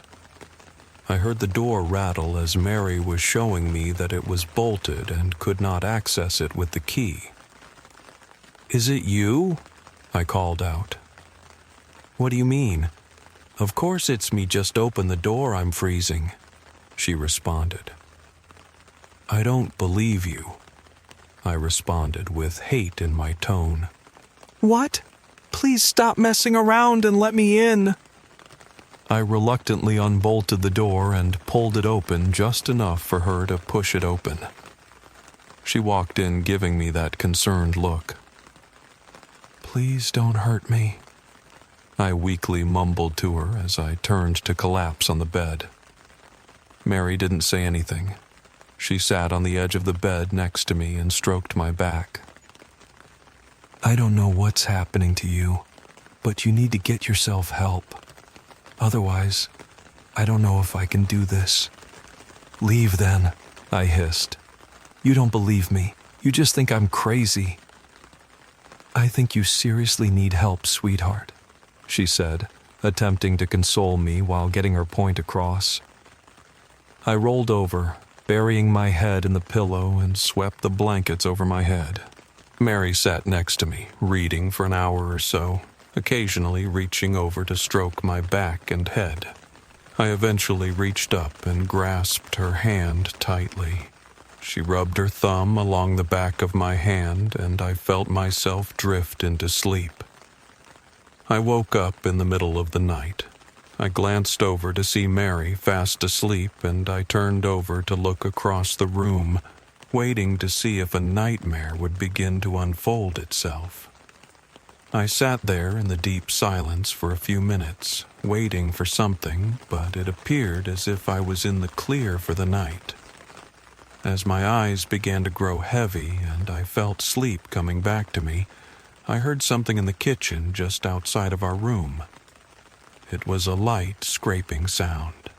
I waited for a minute to see if anything followed, but every time I nearly fell back asleep, I could hear that scraping. It eventually hit me. It was the distinct sound of a dog's claws walking across a linoleum floor. That light thud immediately followed by the scratching of claws across the surface of the floor. I heard it take scattered steps to be followed by a minute or two of silence. It would cut off after a few steps and seem to turn back around the other way as if it were pacing around the kitchen. I pulled out my book and read, "You are awake." Against my better judgment, I pulled myself out of the bed and pressed my ear to the bedroom door. The steps continued, joined by the sound of a dog's muzzle eagerly sniffing the surroundings of a newly discovered area. I opened the door and slowly trudged out towards the kitchen. I should have just stayed in bed, but frustration fueled me to just get these incidents over with. My eyes still adjusting to the pitch-black house, I looked over the room in front of me. After about 30 seconds or so, I could see the glow of yellow eyes staring at me from the other side of the kitchen. I sat there, staring into them for a few moments, almost daring it to come for me, but it just laid still. I closed my eyes, shutting them tightly for a few seconds, and took some deep breaths. When I opened them, the eyes were gone.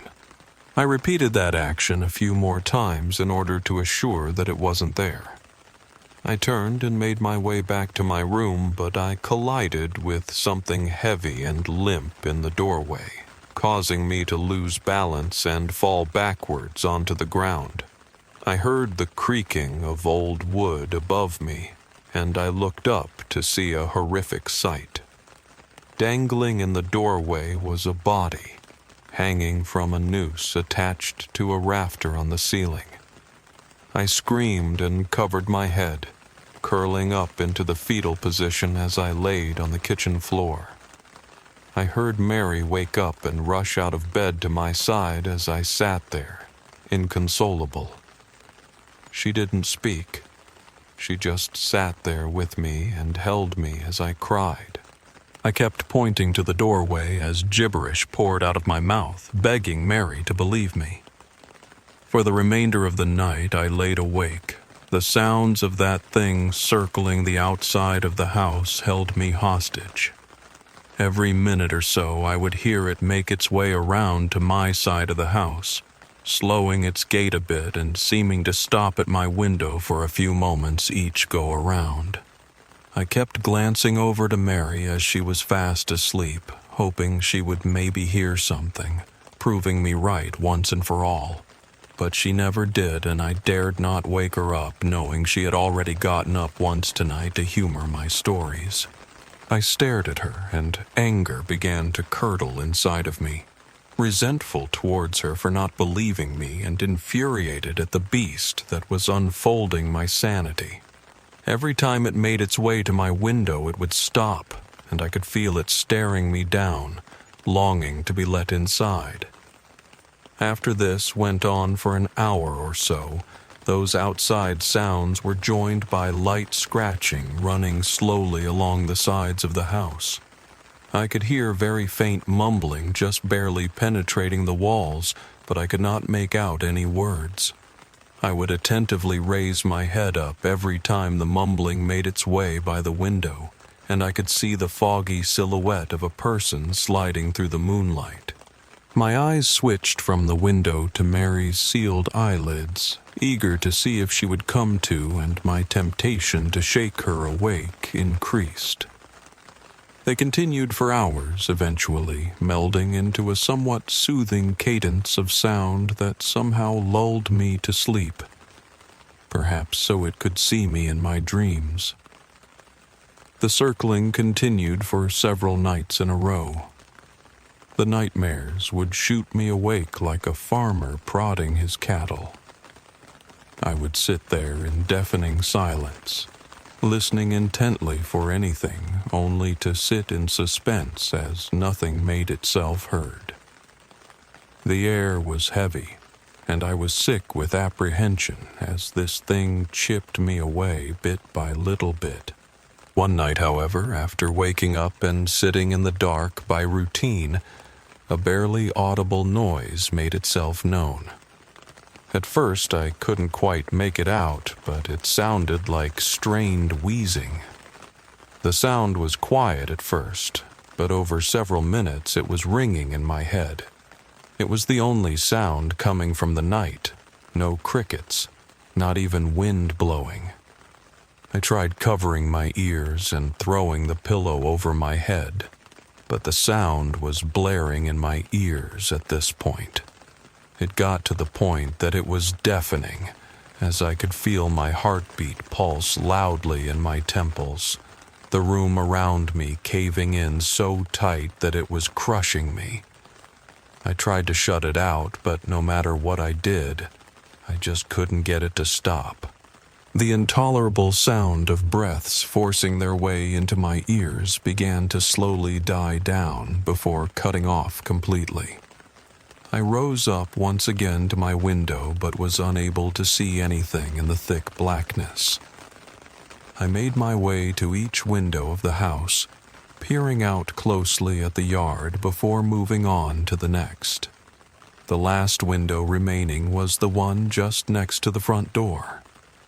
The wheezing resumed, accompanied by the sounds of running water and light footsteps.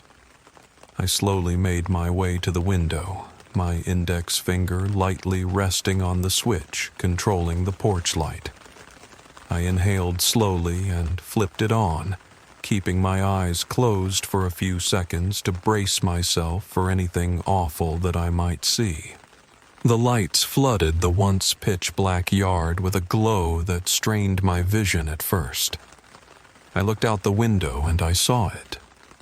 The woman sitting there in a limp, lifeless pile as the monster held her neck within its jaws tightly. It stared right through the window to me, its eyes pulsing with excitement and satisfaction, while the woman's cold, dead eyes sank deep into my heart. I'm completely insane, I thought. I no longer believed what my eyes were presenting to me. The woman's mouth fell open and I could see her mouthing to me once again, but this time I could make out the words. "Help," her lips showed. "Help."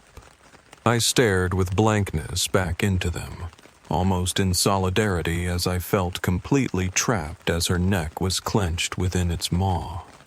I just looked at it for a little while, almost bored.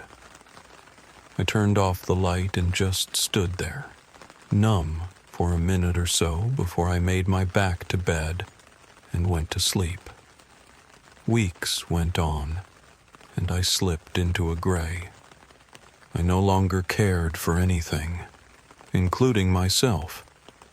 I stopped showing up for work, and I remained distant to Mary, spending my days shut in behind closed blinds, drowning myself in alcohol. Dreams and reality had melded into one, and it seemed like I was either asleep or swimming my way to an empty bottle. That first dream that started it all was finding me every night, but I no longer cared to run, as I didn't care for life anymore. I would just stand up, turn around, and scowl at the dark until I was consumed alive, every morsel of pain erupting through my cells. Sometimes I would be greeted by Mary staring down at me as I laid in bed in a drunken stupor. Every time she would pull out part of the little reserve she had to make me feel better, as I aggressively shrugged off her patronage to try and find sleep once more. But no matter what world I fell into, sleeping or conscious, there was no exit. There was no exit. Mary had had enough. She sat on the end of the bed as I downed the remainder of my comfort. She gave me the usual speech about how I had a lot of problems that I needed to sort out and that she no longer could be the one to try and fix them. I polished off my bottle as she finished her speech, and I don't remember exactly what she had said, but I do remember saying, "Well, what are you waiting for?" with a cold grin. I wish I hadn't sent her off that way. Mary. She was the sweetest soul I had ever came across, but I allowed the darkness forcing its way into me to flow outward to her, and I bullied her away. As she briskly walked to her car with a box of her possessions, I trailed her and laughed out my misery. She slammed the car door, and I threw my empty bottle on the gravel, glass disintegrating into my shins and ankles as I walked to her car window, screaming, "Leave, then." She floored it in reverse and sped away. God, I wish that wasn't the last I had seen of her. I miss her so much. The night after Mary left and I drank myself into unconsciousness, I found myself picking myself up on that same road to journey into the same dream. I looked up and the lights seemed closer than they ever had. I stood up but felt no fear, no presence laying behind me or overwhelming fear boiling over. I walked towards them with ease as they sat there, dangling their open arms. I needed the comfort and warmth more than ever. My walk transitioned into a slow, awkward jog as they moved closer while I did as well.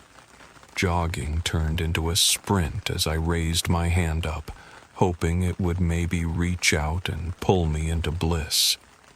I got closer and closer, certain that I would finally find out what was just ahead of me all of this time.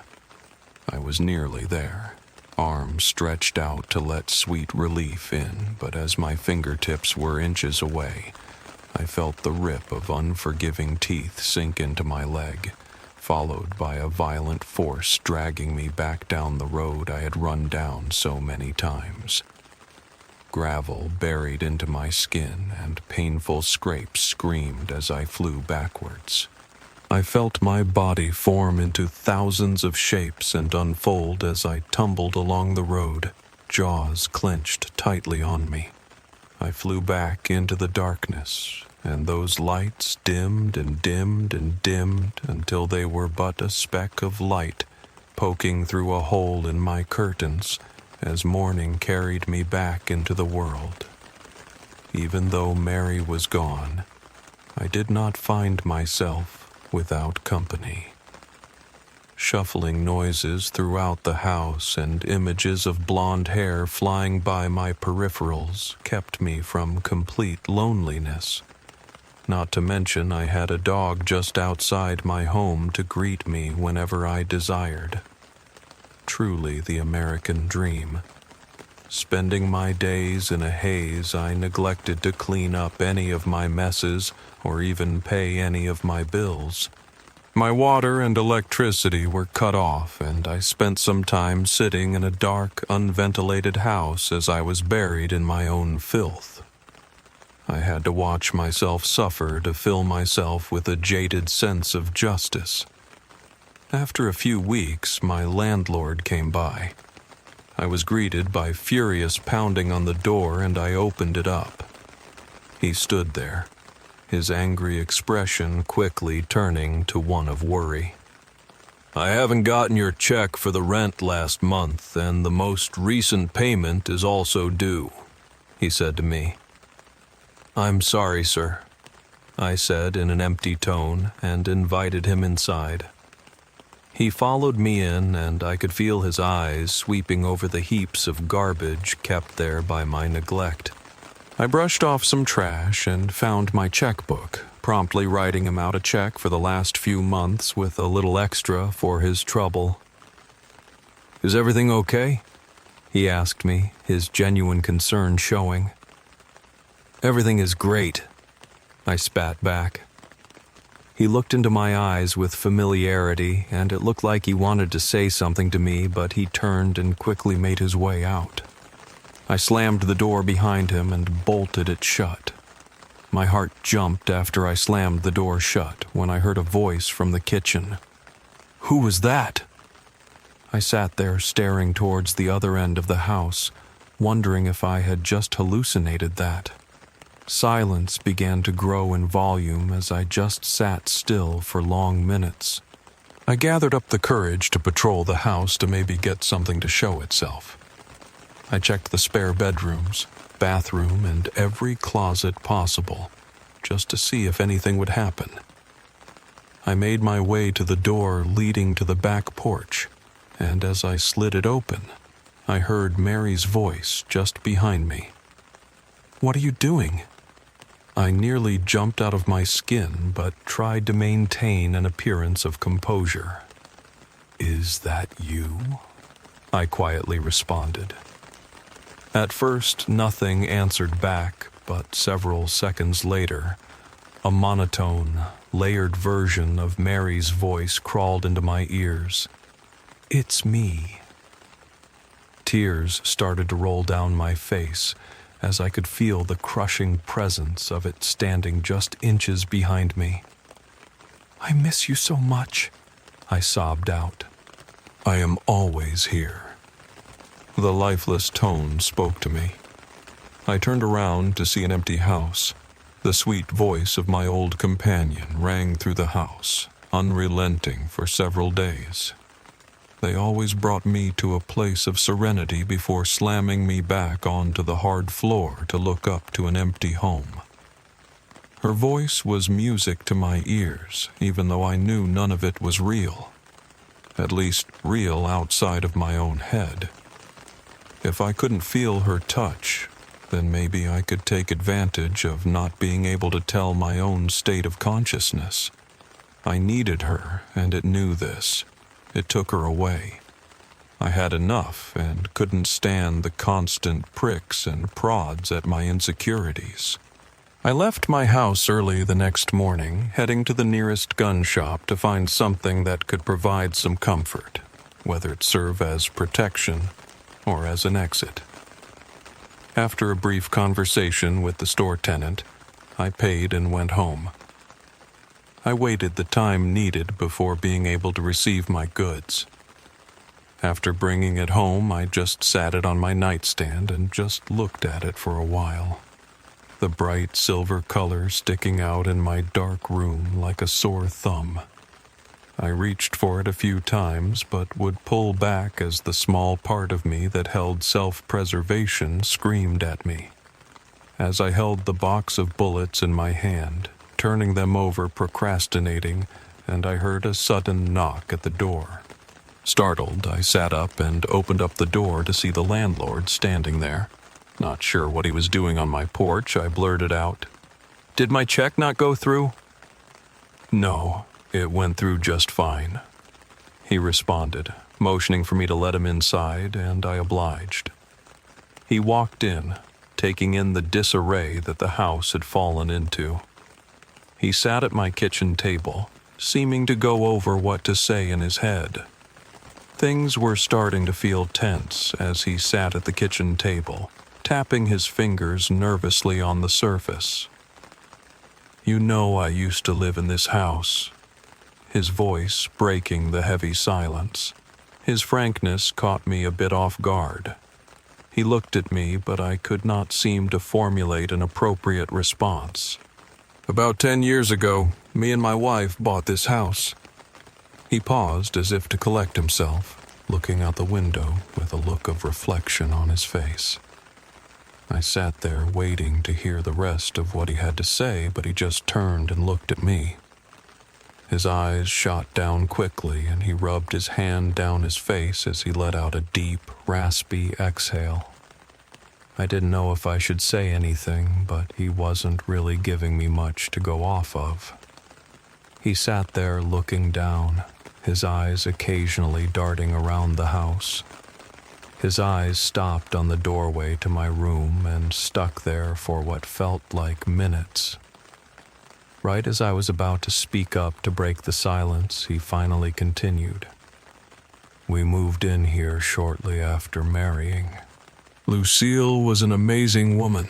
She was about the only bright spot in my life," he said, as his closing words were choking up.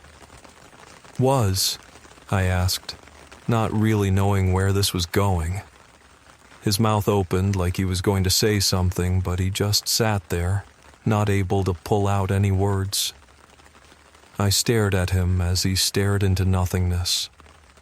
A long silence ensued, and I felt a deep sadness overtake the air. I stood there uncomfortable, watching this grown man seeming to hold back tears as I noticed his gaze had shifted back to my bedroom doorway. "If you don't mind, could I see your bedroom?" he inquired. Normally I would treat this as an imposition or at least an invasion of my privacy, but I really wanted to escape this awkward scene. Sure," I said with a bit of uncertainty in my voice. He picked himself up and walked by me. He reached for the door, turned it, and watched it slowly open. I looked at him as he stood in the doorway, his height nearly reaching the bottom of the frame. He reached his hand out and ran it down the rugged wood. I sat there for several minutes as my landlord laid still, swimming in what I assumed to be old memories of when he lived here. "What happened to Lucille?" I blurted out without thinking, regretting it immediately as it was clear that something tragic had occurred. He turned back and made eye contact. "She died," he said without hesitation. I was about to apologize before he said thank you and briskly walked out of the house. I watched from my bedroom window as Derek entered his truck, started it, and floored out of the driveway in one fluid motion. I looked back at my only companions as they glowed in the unlit room and proceeded to slither my way under the dirty sheets. I didn't really know what to think at first of this visit. It was obvious that there was something I wasn't being told. I sat around the house for a few days in the cold emptiness, just mulling over all of the possibilities, the uncertainty beginning to nag at me. What could he have wanted? I thought to myself for a few days. I sat alone in the darkness, wallowing in my depression. All the while I heard Mary's voice echoing throughout the house. It was toying with me once more, but I was so numbed to it that I barely even dignified any of it with a response. I had truly grown to hate this thing that had corrupted every fiber of my being. I no longer found joy in anything. The last of my optimism had been thoroughly snuffed out, and I was waking up angry that I was still alive. Desperate for some kind of answer, I decided to make my way to my landlord's house. I pulled into his driveway right behind his blue Ford pickup and made my way up his driveway. I knocked on his door and stepped back, waiting. No answer as minutes passed. I knocked again and called out, "Hey, is anyone home?" No response. I was confused as I looked back to be reminded that his car was in the driveway. I sat there waiting for a little bit, but still nothing. I sat on the porch steps and looked out at the woods, but unfortunately, there was something in them. Even though it was the middle of the day, I could see that bright glow of eyes staring at me from the tree line. Those eyes that I had come to loathe. The harbingers of misery looked directly at me. I shot up and pounded on the door. "Hello? Please, is there anyone home?" I yelled out with urgency in my voice. I turned back and saw it standing at the end of the driveway, just behind my car. Ready to bust down the door, I grabbed the knob and turned with great force, to be surprised that it was unlocked as I nearly fell through the doorway and into the house. Getting my bearings as I picked myself up, I stared into house.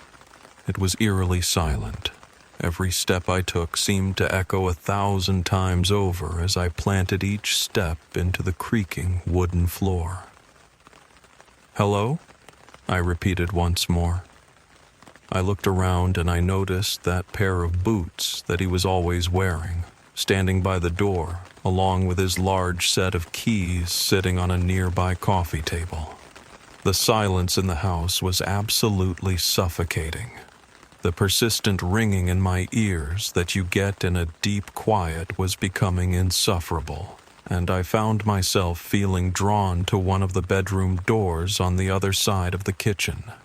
I slowly made my way towards it, my footsteps so loud that I felt as though the wooden floors would crack under me any second. I reached the doorway and pushed it open.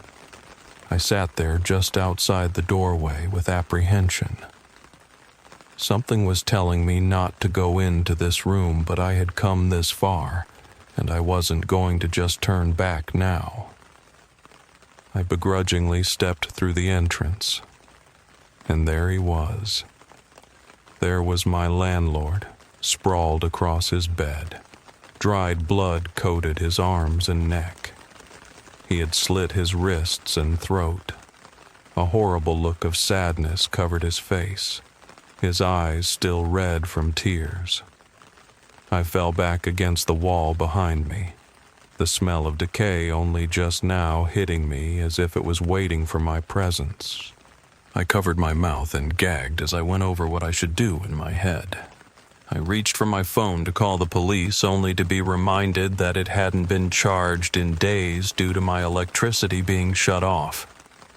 I groaned in frustration as I struggled to take my eyes off of the lifeless body in front of me. But that is when I noticed the piece of paper sitting just next to my landlord on the nightstand. Still covering my mouth, I made my way over and snatched it up. "I miss you so much, and I can never forgive myself for leaving you when you needed me the most. I love you so much, and I hate myself for knowing you aren't around to forgive me. I can't live knowing how I left you, thinking about how much you just needed someone there. I can't go on in this life without you, and the chance that I might see you after this is what brought me to this. Please be there. I'll never leave your side again." The note read. I read it over a few times and assumed this was concerning his former wife. So, how did she die? I said to myself as the whisper evaporated into the room. I pulled the paper down and rested it back down on the table, and what I saw made me flinch. Sitting on his bedside table in a picture frame was a photograph of a woman. My mouth fell open and I couldn't believe what I was seeing. It was that same woman. That woman who I had seen at the edge of the pond and who had been patrolling through the darkness of my house all day and night. Those bright turquoise eyes struck me with such distinction, there was no mistaking. I turned and sprinted out of the house, so terrified that I had all but disregarded the corpse that had laid in front of me moments ago. I ran out the front door and down the driveway, and in the corner of my eye I could see that monster standing just behind my car. I tried to ignore it and jumped into my car and floored it into reverse, hoping I would maybe run over that thing standing just behind it, but I was let down to feel my car fly backwards unhindered. I threw the gear into drive and slammed my foot on the gas pedal, looking into the rear view mirror. I saw those horrible, horrible eyes staring at me from behind the car. I flew down unpaved back roads with no regard for my own safety, filled with dread knowing that the home I was returning to was inhabited by cruelty. I barely hit the brakes in time as I sped into the driveway, just sparing the side of my house from the front of my car. I ran out of the car, but there in the window just beside the front door stood the woman. Her blonde hair was draped over her face as she stood motionless. "Lucille?" I muttered, and the figure quickly turned and shifted out of view. I stood there for a moment before hearing the crunch of gravel behind me. I didn't turn around at first. I knew what was behind me. I heard a few more slow steps, and I turned around. It stood there, not even 10 feet from me. There I was again, stuck between a rock and a hard place. Right then, I heard the front door open and it creaked as if it were releasing decades of neglect.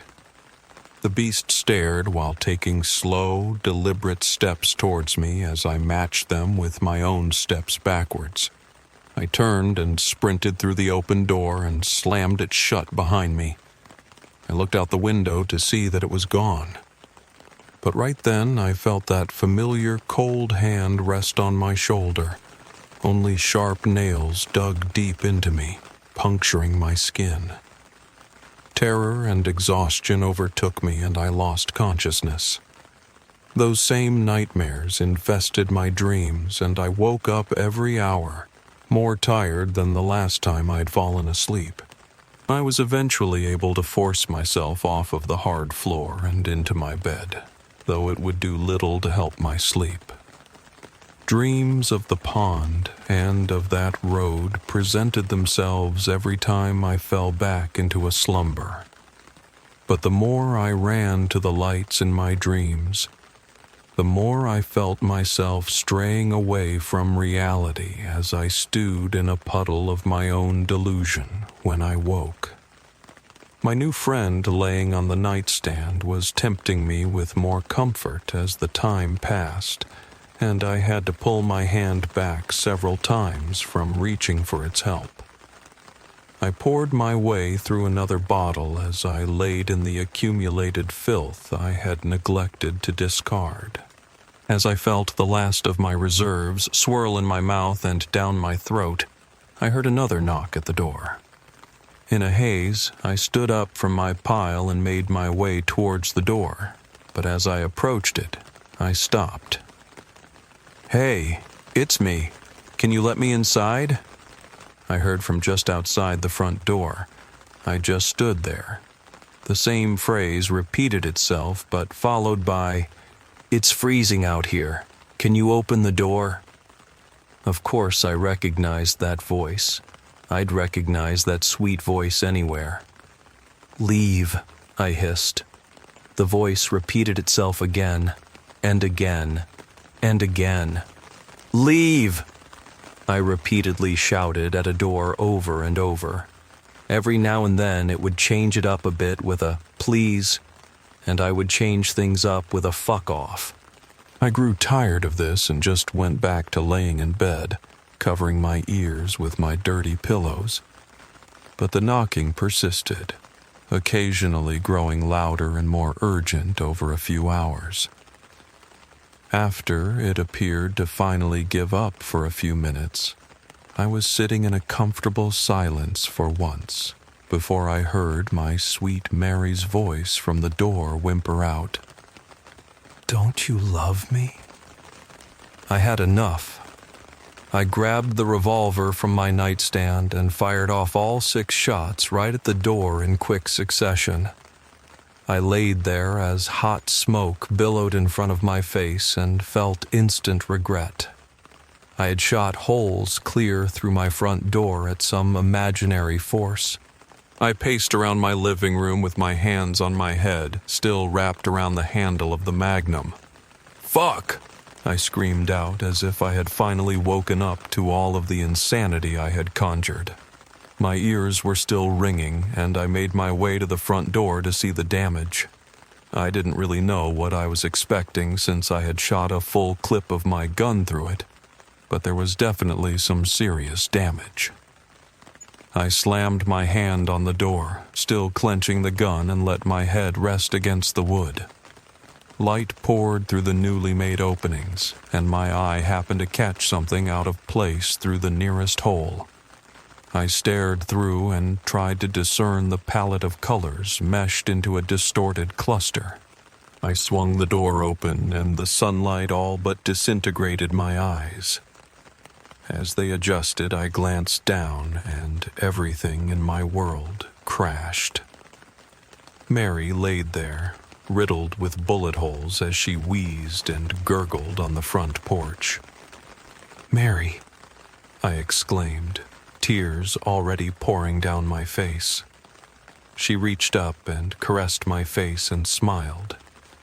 "It's okay," she said. "No, Mary. No, please do not leave like this. I am so sorry.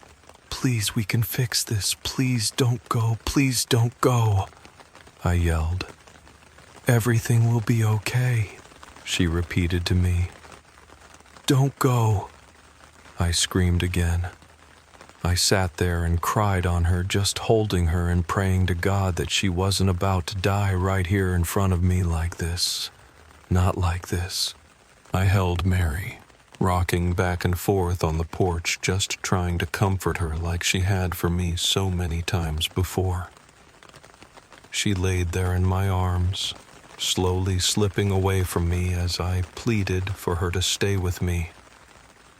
"I can't lose you," I screamed as I bawled my eyes out. She looked at me with those deep, compassionate eyes that had grounded me time and time again. Tears rolled down her face as the brightness in her eyes started to dim. "Mary, Mary, please stay with me." It was too late. I felt the last of her life slip out of her, and she slumped in my arms. I just sat there holding her for a while and pressed my head onto hers, inconsolable.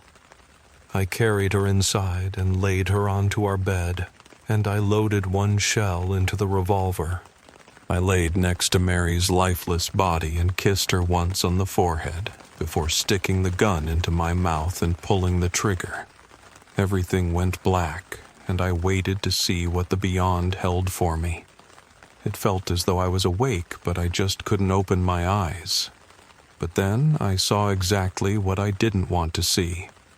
2 lights materialized in front of me, and a road formed beneath my feet. "No," I said to myself. "No." If I had been sent to hell for taking my own life, was this going to be it? Was I going to be chasing these lights for all eternity? I fell onto the road, defeated. I couldn't go on like this anymore, but I guess there really was no exit. I waited to hear it begin its chase behind me, precursing my subsequent chase to safety. But I didn't hear anything. I stood up and looked back, but like always, there was nothing but darkness behind me. I just stood still as long minutes droned on, but I didn't hear anything. I actually started to feel relieved, almost happy actually. Maybe I finally escaped it, I had thought.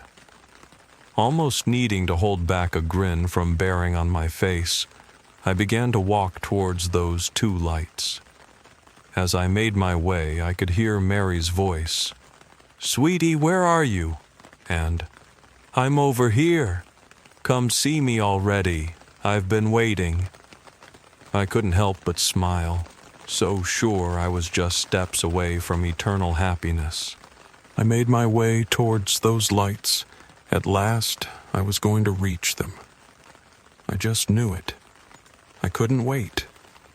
Those warm, inviting glows that had seemed so elusive for so long were all but hanging right in front of me, so close that I felt I could pluck them from the ether and hold it in front of my eyes. I was approaching them, closer than I had ever been. They were climbing higher and higher as I advanced, and I started to feel as though they were out of reach yet again. I was right in front of them, and they stood above me, so close but still somehow unattainable. I reached up to them, almost as a plea for the other side to take me beyond. I swayed my hand back and forth in the air for a little while, unsure of what I was supposed to do. However, I felt my hand run across something broad and rugged. I was surprised and took a step back, but only to be greeted by a sudden rush of air. I stared up at the lights inquisitively, and I heard a deep exhale as I felt another rush of air blow through me. I turned around, heartbroken, to see if it was behind me yet again, but there was nothing. Again, I felt that rush of air, accompanied by another deep exhale. Then it hit me. It hit me like a ton of bricks. I didn't want to recognize it, but I turned back to where the wind originated from, and I looked up to those glows. My heart sunk. All the hope that had built up after pulling the trigger was pulled out from under me. Those two lights hanging above me were now glowing that putrid shade of yellow. That unrelenting hunger that preyed upon my mind for months towered above me, mocking me. I saw a colossal mouth bear enormous, disgusting teeth, each one as big as me, while the enormity of the beast imposed itself onto my soul. I swear it was smiling at me. The mouth shot towards me and crushed every bone in my body, my blood exploding into a fine mist in every direction before it swung me around and threw me onto the road. My body bloody and broken and mind weathered down to grains of sand. All I could think of was Mary, how much love she had given me, and how she was the greatest thing that had ever happened. I felt as though hell had found me. It lowered its open mouth back down and scooped me up with ease, and my body rolled and turned, bouncing off its rancid gums and rotting teeth as it pulverized every last bit of me until I felt myself slide down into the darkness. The darkness slowly deteriorated away as I began to slip back into consciousness. I stood there in my room, gun clenched in one hand with the other on the doorknob. No more holes in the door. Mary no longer laying lifeless in my bed. I grabbed my book and flipped to the page I left my clue on. You are awake. With that, I hastily stuffed my clothes into trash bags, along with the other essentials, and I made my way to the door to hopefully just leave this misery behind me. An ear-splitting voice screaming, "Don't go!" repeated itself from behind me, nearly shaking the house with the immense volume.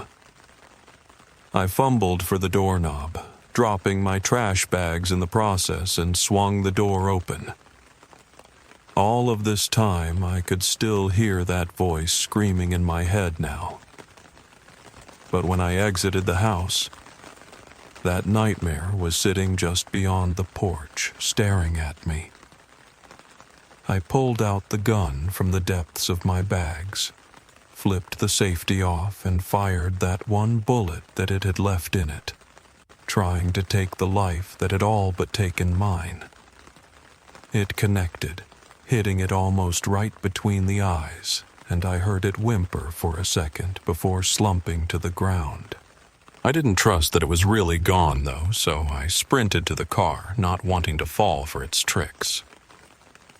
When I got into my car and drove off, those words continued to bellow in my head. "Don't go! Don't go!" I sped down the road, unable to resist seeing what I was leaving behind. I glanced into the rearview mirror, and there it stood in the middle of the road, still as a statue as always, hulking and intimidating. I pressed my foot harder on the gas and kept on. I didn't know where I was going, but as long as it was away from that God-forsaken place, it didn't matter. Every so often I would glance back in the rearview mirror, just to see it standing in the road behind me as my car flew by at dangerous speeds. I made my way through several states, staying at various motels as I spent most of the night cracking blinds in apprehension of what may come. A week went by before I decided to dial my grandparents to let them know I was alone and just needed somewhere to be for a little while as I got my life back together. They were understanding as always, and wanted me there as soon as possible. I made my way to them in a few days, and all the while I seemed to be free. I slept soundly for the first time in months, and I was feeling great. My energy was back to a normal level. I was sleeping, and I hadn't had a drink in almost 2 weeks. Despite this, paranoia was still lingering in my mind as I was always waking up by shooting out of bed trying to catch my breath. A smile would form on my face as I was grateful to have made it out alive. But the one big thing that bothered me was that in reality, it had won. It got me to pull the trigger. I had stayed at my grandparents' house for nearly a month, feeling myself gain back my sanity. I felt great, and it was good to spend some time with my family after not seeing them for all these months. It also felt good to finally leave behind my persistent attachments that were so deeply rooted. I even started talking to Mary again, and while she was wary at first, I was able to slowly earn back her trust. I was feeling like my old self again, and I was just lucky that she was such a forgiving soul to give me another chance. I was sitting in my grandparents' living room watching some TV when I heard a faint knock at the front door. I muted the TV, not sure if I had actually heard it. I waited a second, and again, a very faint knock emanated from the opposite side of the door. Must be one of their neighbors, I thought, as it may have been an older woman weakly tapping her knuckles on the door. I opened the door, but only to see nothing in front of me. I poked my head out and looked around to see if there was anyone nearby, but nothing showed itself. I slowly closed the door and made my way back to the couch to continue watching TV. After watching for several minutes, I heard a similar light knocking on the door. This time, I quickly picked myself up to swing the door open. At first, I saw nothing. Just my grandparents' front yard. But as I swept my eyes over the area, I saw someone at the end of the long driveway that connected to the walkway. It was a woman. Long dark hair blanketing her face as she stood painfully still facing me. I knew the second I looked at her. It was Mary. I slowly made my way towards her. "Mary," I called out. Her body slightly twitched with my words. Feeling a little uneasy, I stopped about 20 feet from her, her face focused downward as her hair dangled over. "Mary, what are you doing here?" I pressed. "I came to see you." Her voice rang out, music to my ears to hear that sweet sound once again. I advanced towards her, but as I did, her appearance started to deteriorate. With each step, her face weathered and her hair grayed. I gazed upon her, and her clothes were now tattered and ripped apart. Mud and blood caked across her skin. She looked up at me with familiar despair in her eyes, claw marks and blood strewn all around her lovely figure. "Mary." Her eyes slowly turned from the soft brown to an electric yellow, that same yellow that I had come to despise. "I am always here," a layered voice spoke out. I closed my eyes, hoping that this wasn't real. "Look at me," a distorted voice spat. I opened my eyes and Mary was gone, but in her place stood that monster I thought I would never see again. Hatred and misery burned brightly in its eyes as it stood there, rigid as a block of wood. I recognized the underlying feelings in its eyes: abandonment. The same look I would see in the mirror when I was young and filled with hate. It shot towards me, and I turned and sprinted back into the house, stumbling over my own steps as I desperately scrambled to locate the book that signaled my state of consciousness. I hadn't needed to open it in weeks and couldn't remember where I left it. As desperate clawing and growling came from the other side of my bedroom door, I finally found it blending in with the shelf. I furiously turned the pages over and over to gain clarity of where I was. Every bit of my soul withered away when I found the poem and read the bottom of the page. "Wake up.